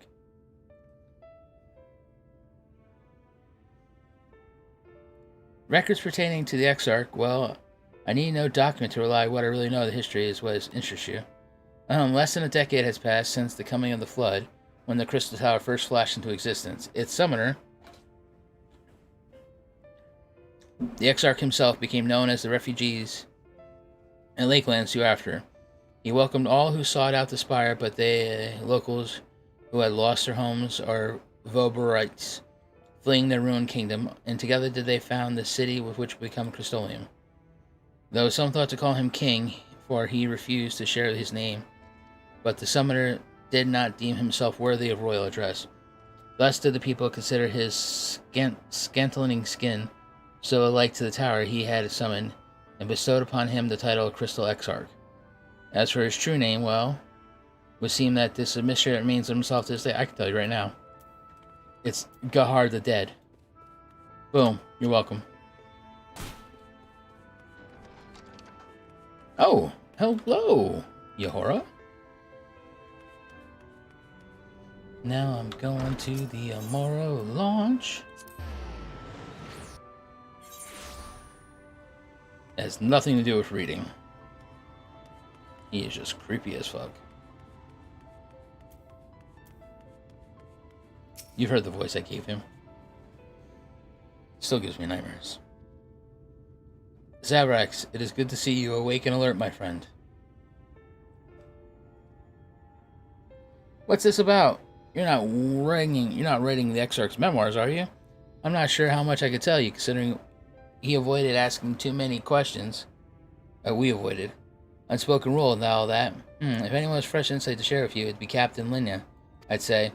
She lost her parents to an eater attack not long after she was born, and Exarch saw her upbringing. Outward appearance aside, those two are like grandfather and granddaughter. I imagine news of his predicament hit her doubly hard. Not that our proud captain would ever let you know it. If you do decide to talk to Lina, she'll be at her usual post at Accessor Gate. Oh, really? You think she'll still be there? Great. And is there no quick way to get there? Sure there is. Wait, that's a delivery system. Oh.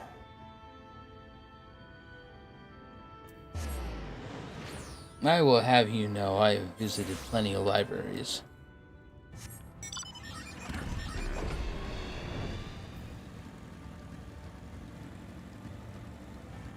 Ba-da-ba-ba-ba. Try and get this MSQ done.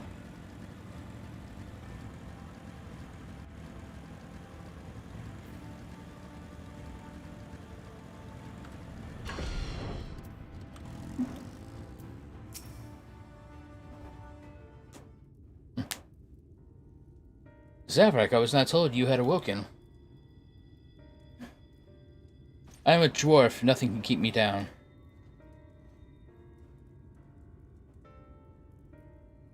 Okay, whoa, slow it down. A welcome surprise now, if only the Exarch was returned to us. Okay.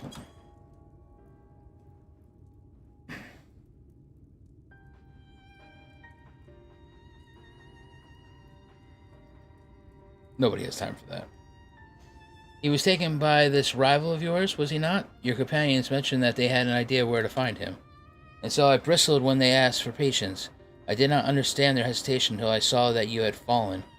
Only then did I realize that I had no business rushing ahead. Even so, the delay has been no less agonizing. In the moment before he left to join you in Clusa, the Exarch entrusted me with a key. It opens a door to the ocular, to a chamber known as the Umbilicus. This room is the heart of the tower, into which only the Exarch himself was permitted to enter. He told me to give it to you. He bid me allow none into the tower once he had departed. Only in the event that an army of eaters descended upon the city was I to access the Umbilicus and awaken the defensive barrier. Never before had he left me with such instructions, but the battle with Valkyrie loomed near, and at the time I accepted the key without much thought. Since then, however, the moment is all but occupies my mind. When I recall the look upon his face, he knew that some terrible fate awaited him. Tell me, Zavrax, I need to know what he feared. What battle you and your companions are truly fighting. Gluten. We fight it every day. Forgive me. I never knew it was so bad. I trust in the Exarch, and I should not be voicing these doubts when he is not here to respond to them personally. But you have come to me with a question of your own, have you not? Yeah, can I have the key? This bathroom's got a bidet. Ah, I see. I am not the only one who burns for answers. The time has come to open the tower's heart. Though we do not face an invasion of eaters, I suspect the city will be in far more danger if you do not gain the knowledge you seek. Right, yeah. And he's got a really cool bathroom. I want to go shit. Thanks.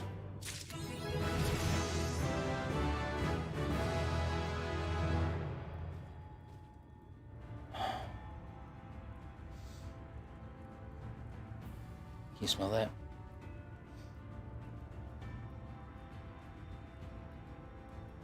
There it is. It's level 80.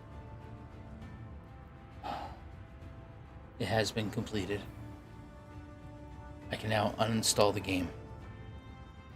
I have beaten this game. Thank you for watching. I mean, honestly, how pissed would you all be? Just waiting to uninstall the game live.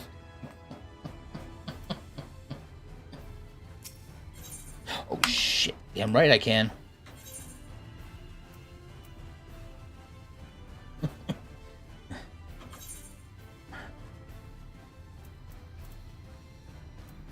Alright, recommended gear. What's my power level going to become?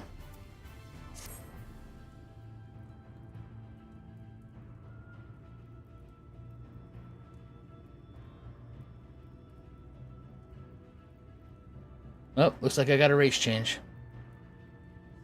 Damn it, another $10 down the drain. I should have bought the 3-pack.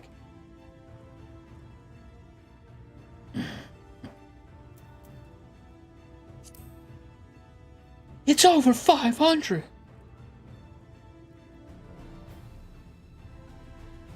You can get your artifact level 80 gear automatically too?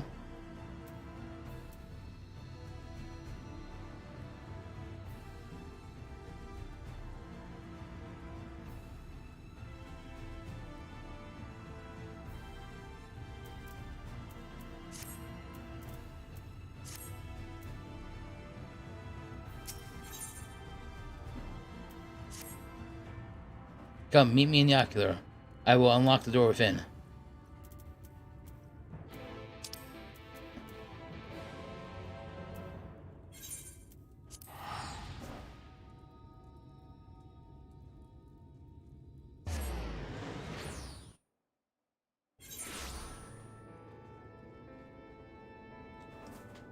Final, I'm not gonna lie to you. I don't even remember what the fuck I had for lunch today, let alone what I saw in a trailer.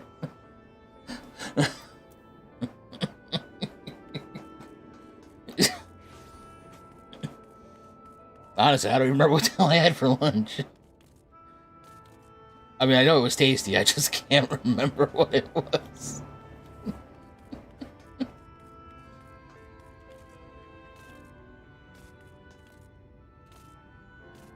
Oh dear God, no, it wasn't tasty. Oh my God, I had 7-Eleven for lunch. It was not tasty. I can't even remember what day it is.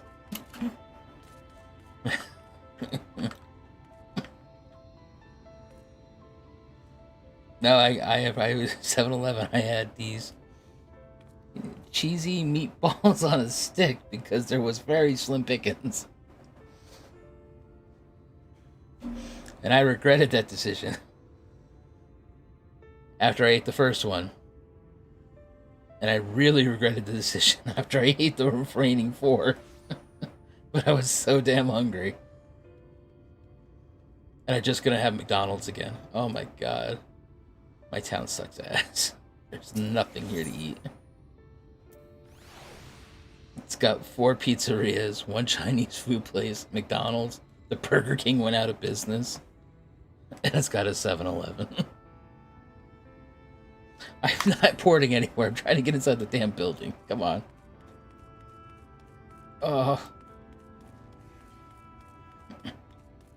I know it's 12:42. I don't give a shit. It's Friday tomorrow. Wait, is it Friday? Oh my God, is it Friday today? It is Friday. Okay. I don't even know what day it is, man.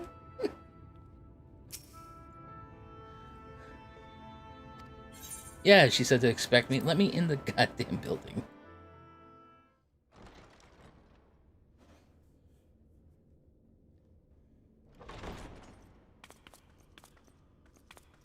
So did you try out the bidet? It's pretty good, right?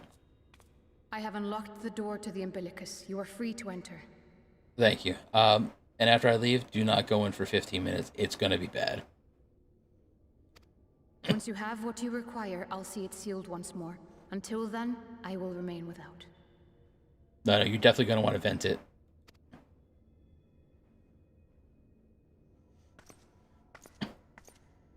Is there a window? Oh. The way I'm walking, I have to go real bad. I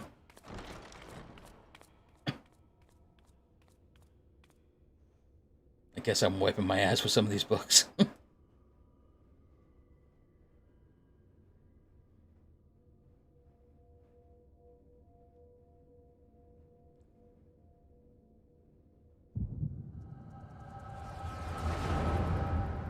Oh, here we go.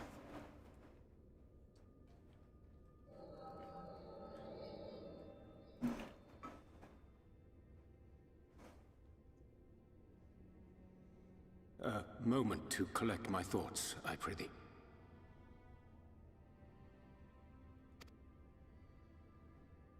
Thy true name is Grahatia, then? By thy claims, thou too art a native of the Source, though from an age beyond our own, when the Eighth Umbral Calamity hath visited devastation upon our star.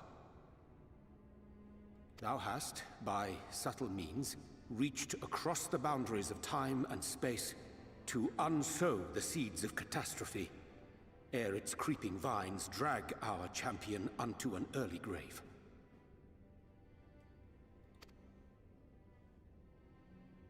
In essence, yes. A difficult story to swallow, I am sure.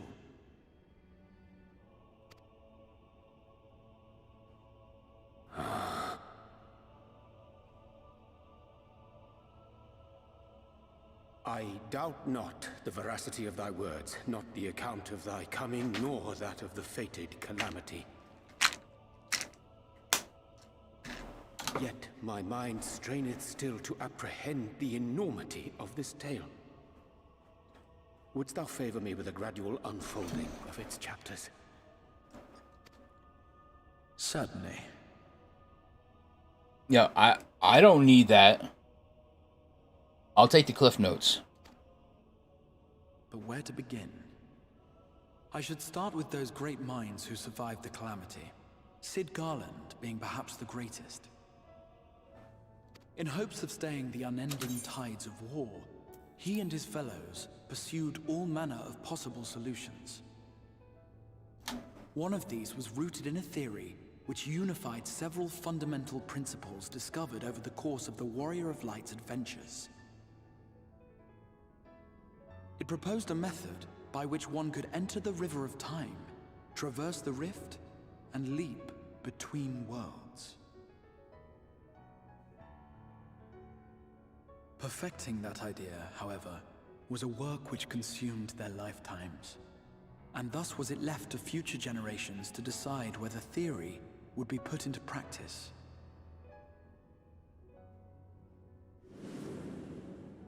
But all the while, the world continued to burn. Hope was a feeble outpost, beset on all sides by thievery and misery and murder. People cried out in despair, "There is no hope, we are finished. Mankind is finished." Then others raised their voices in answer. Though we be beyond salvation, those who came before may yet be saved.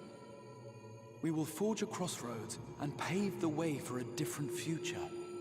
By the wisdom of our forebears, we will prevent this calamity from ever having come to pass.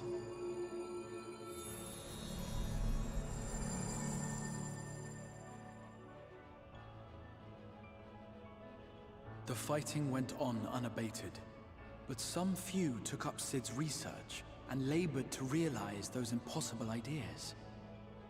After 2 centuries of labor, their descendants finally succeeded in awakening the Crystal Tower, an integral part of the process, and, in doing so, roused its caretaker, me.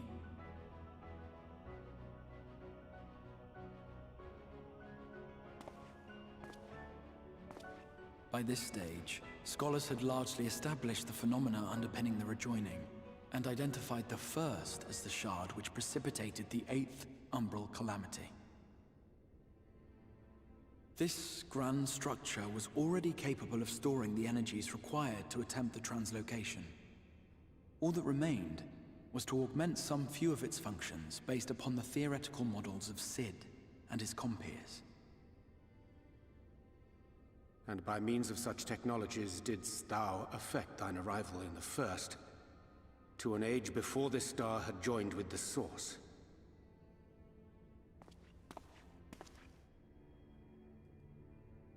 Some while before, as it turned out.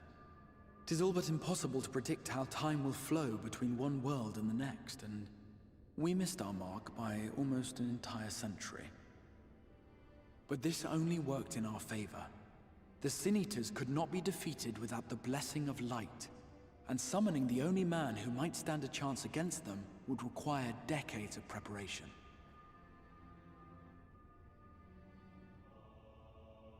An undertaking of scarce credible endurance. That thou hast kept thy plan from falling into disarray these many years bordereth on the miraculous. Yet howsoever history be rewritten, thy present self was shaped by events which followed the calamity. Should said catastrophe be averted, the very skein of thine existence will unravel. Surely thou hast foreseen this. I am aware of the consequences. 'Tis for that very reason Sid and his colleagues bequeathed their legacy as an offering, and not an edict. To give all of oneself for the happiness of others, and with no promise of reward. 'Tis a hard thing to ask. Harder still for those condemned to survive in a world which pitted brother against brother. Indeed, you are right to call the execution of this plan miraculous, though the force which held it together was nothing so inexplicable. It was him. The warrior of light has been our unbroken thread.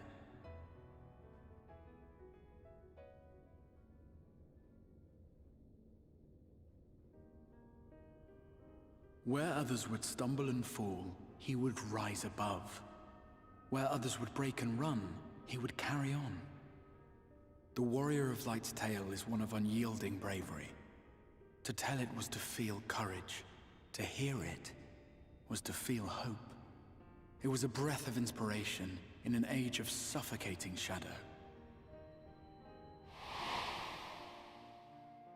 In the histories of a fallen nation was our hero hailed as its greatest ally. In the time-worn pages of a noble's memoirs were his deeds joyously retold. For many, these stories were the flame which warmed them through the coldest of nights.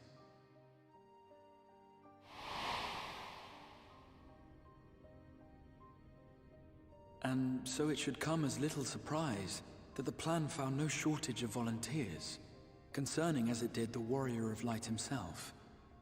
It was their chance to add their own verse to the hero's saga.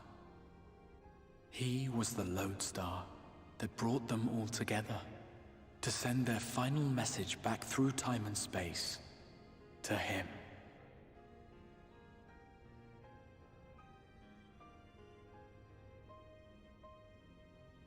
The light of your legacy was our torch in the darkness.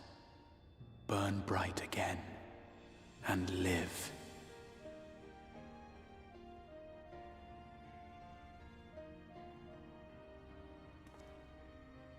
I am merely the bearer of that wish, come to ensure it is safely delivered.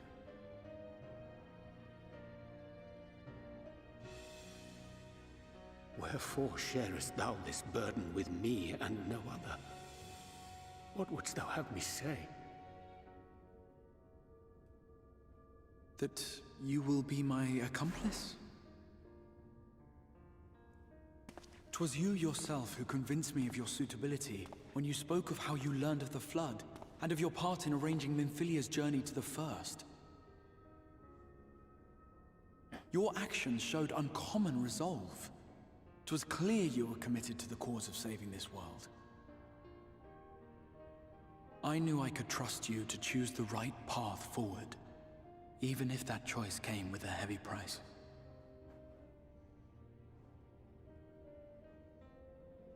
What price?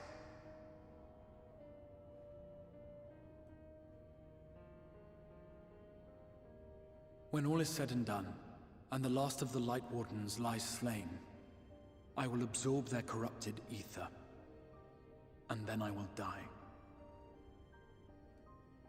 Knowing what I know of your companions, not to mention your champion, they will try to stop me. But in saving one, they would save none. Therefore, I implore you to aid me in concealing my identity, and ensuring this tale ends as it must. To this end, I would have you take what I have told you of the Calamity, and make of it a portent. A prophetic vision you beheld in the swirling chaos of the Rift.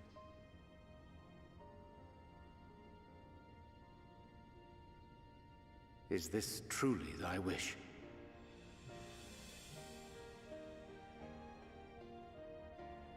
History remembered the Warrior of Light, as I knew it would. And I will suffer no other to rescue the champion whose star has charted my course.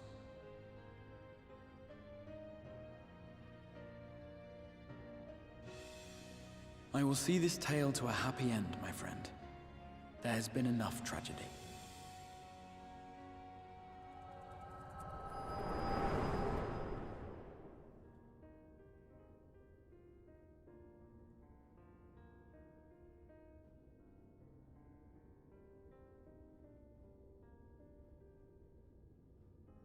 Careful now. If you lose control again, the light could claim you for good. Although it's probably only a matter of time before you succumb to the change in any case.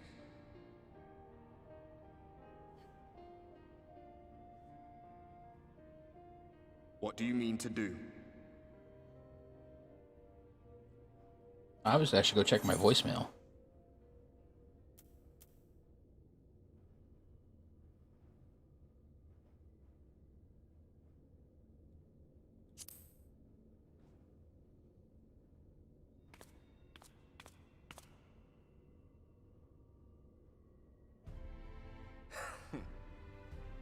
We should be on our way.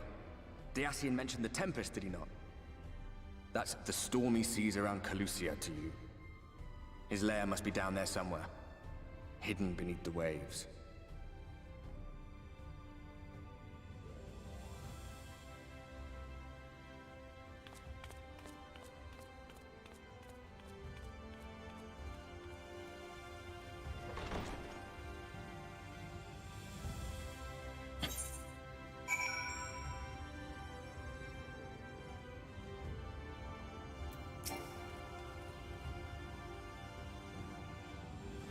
Did you find the answers you sought? If there's nothing more you need, I would go unlock the door.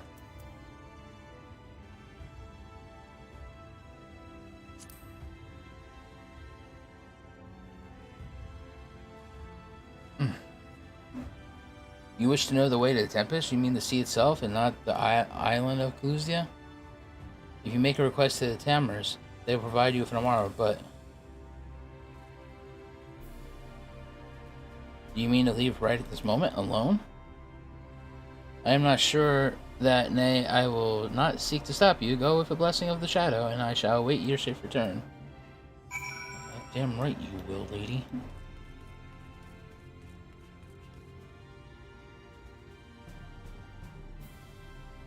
Okay, so we're gonna go to the Mara launch.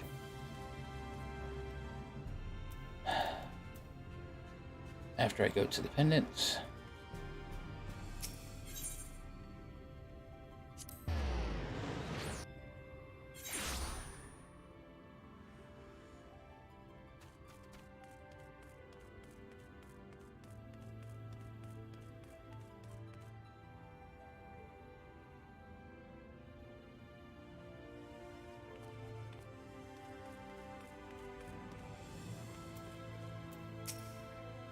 Oh, I got that.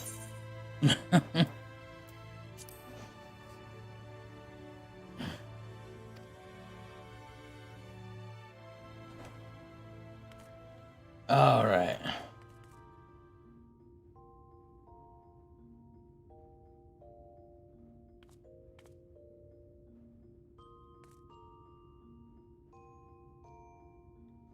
Yeah, I mean, it does seem like I die in the other one. In that calamity.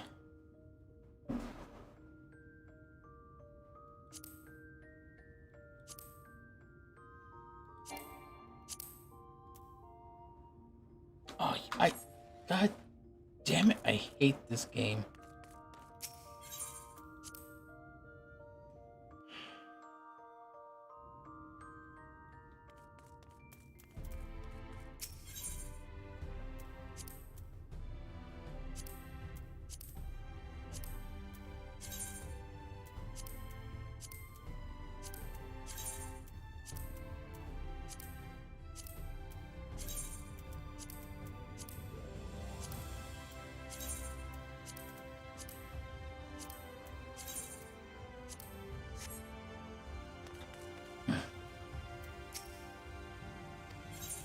Yes, I'm going back to my room.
And still armor, still glow green. Yep, save.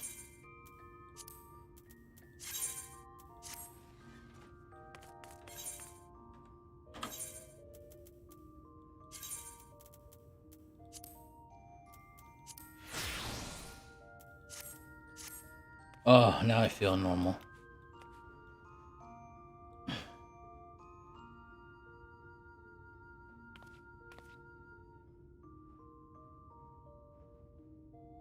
Okay, crafters can use their... Is that right case to 20 years ago? Rob, why aren't these in your retainer? Why aren't what in my retainer?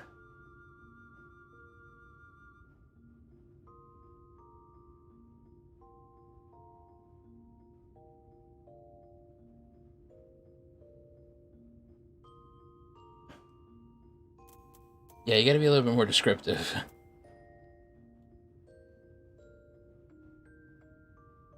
The chess? Oh, no.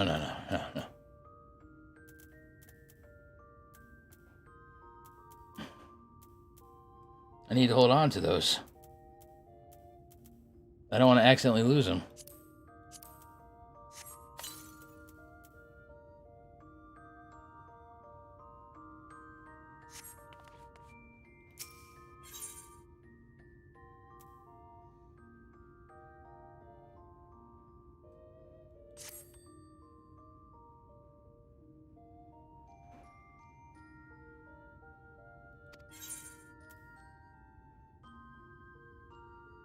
Oh, I did not even realize that she would spawn.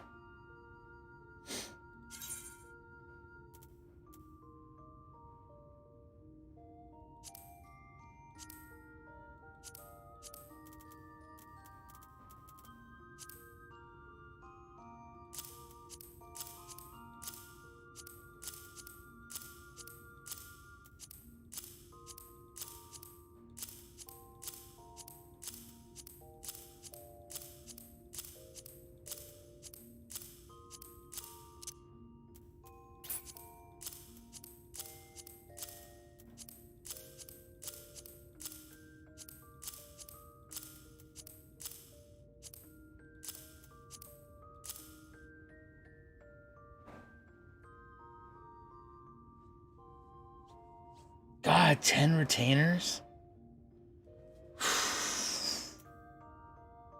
I couldn't even imagine.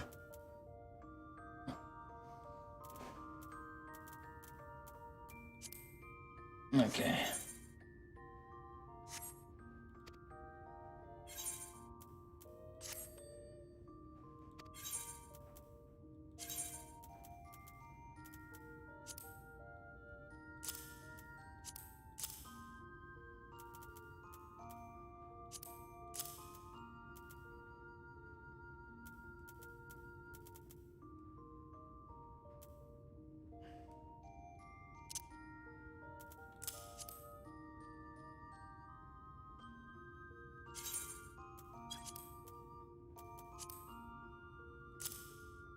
There we go.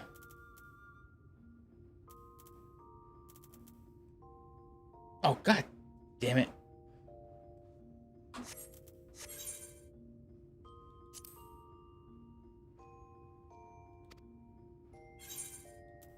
I need Rebecca again.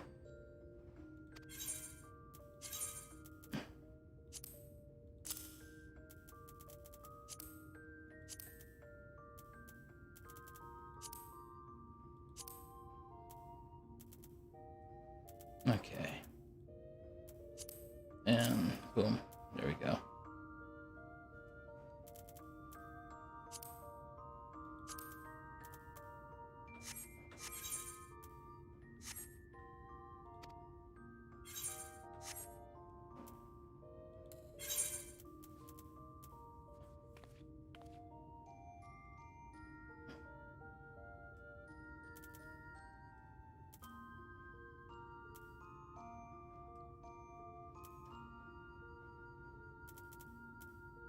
I guess I've been keeping all of this on me. Alright, that's good. See those yellow icons? I do see those yellow icons. These are called my Doma relief funds.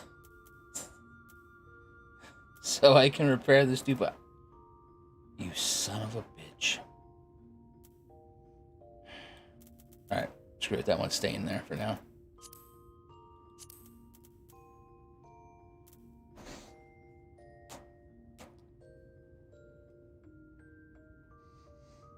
Whenever I decide to go back to Doma, I'm gonna hand those in instead.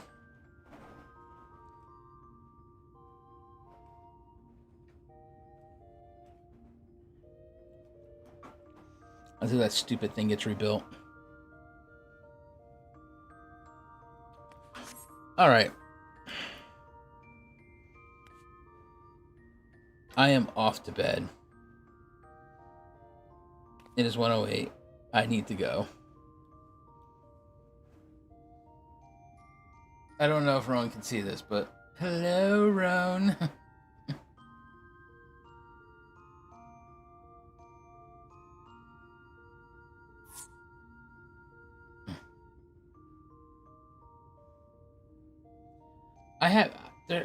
I'm just trying to get through the MSQ first before I get going on some other stuff.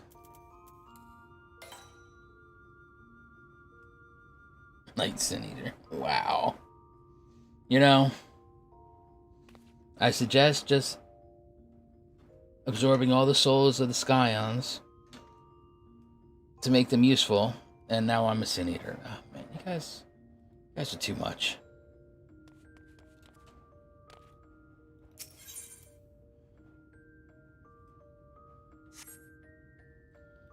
Yes, I will try to get that done tomorrow.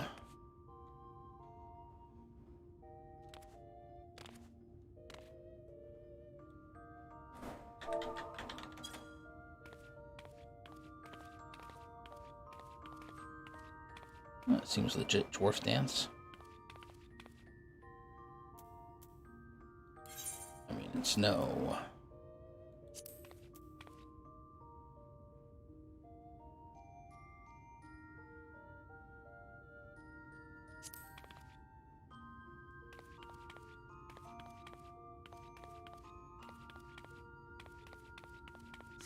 Wait, what is the lolly hop?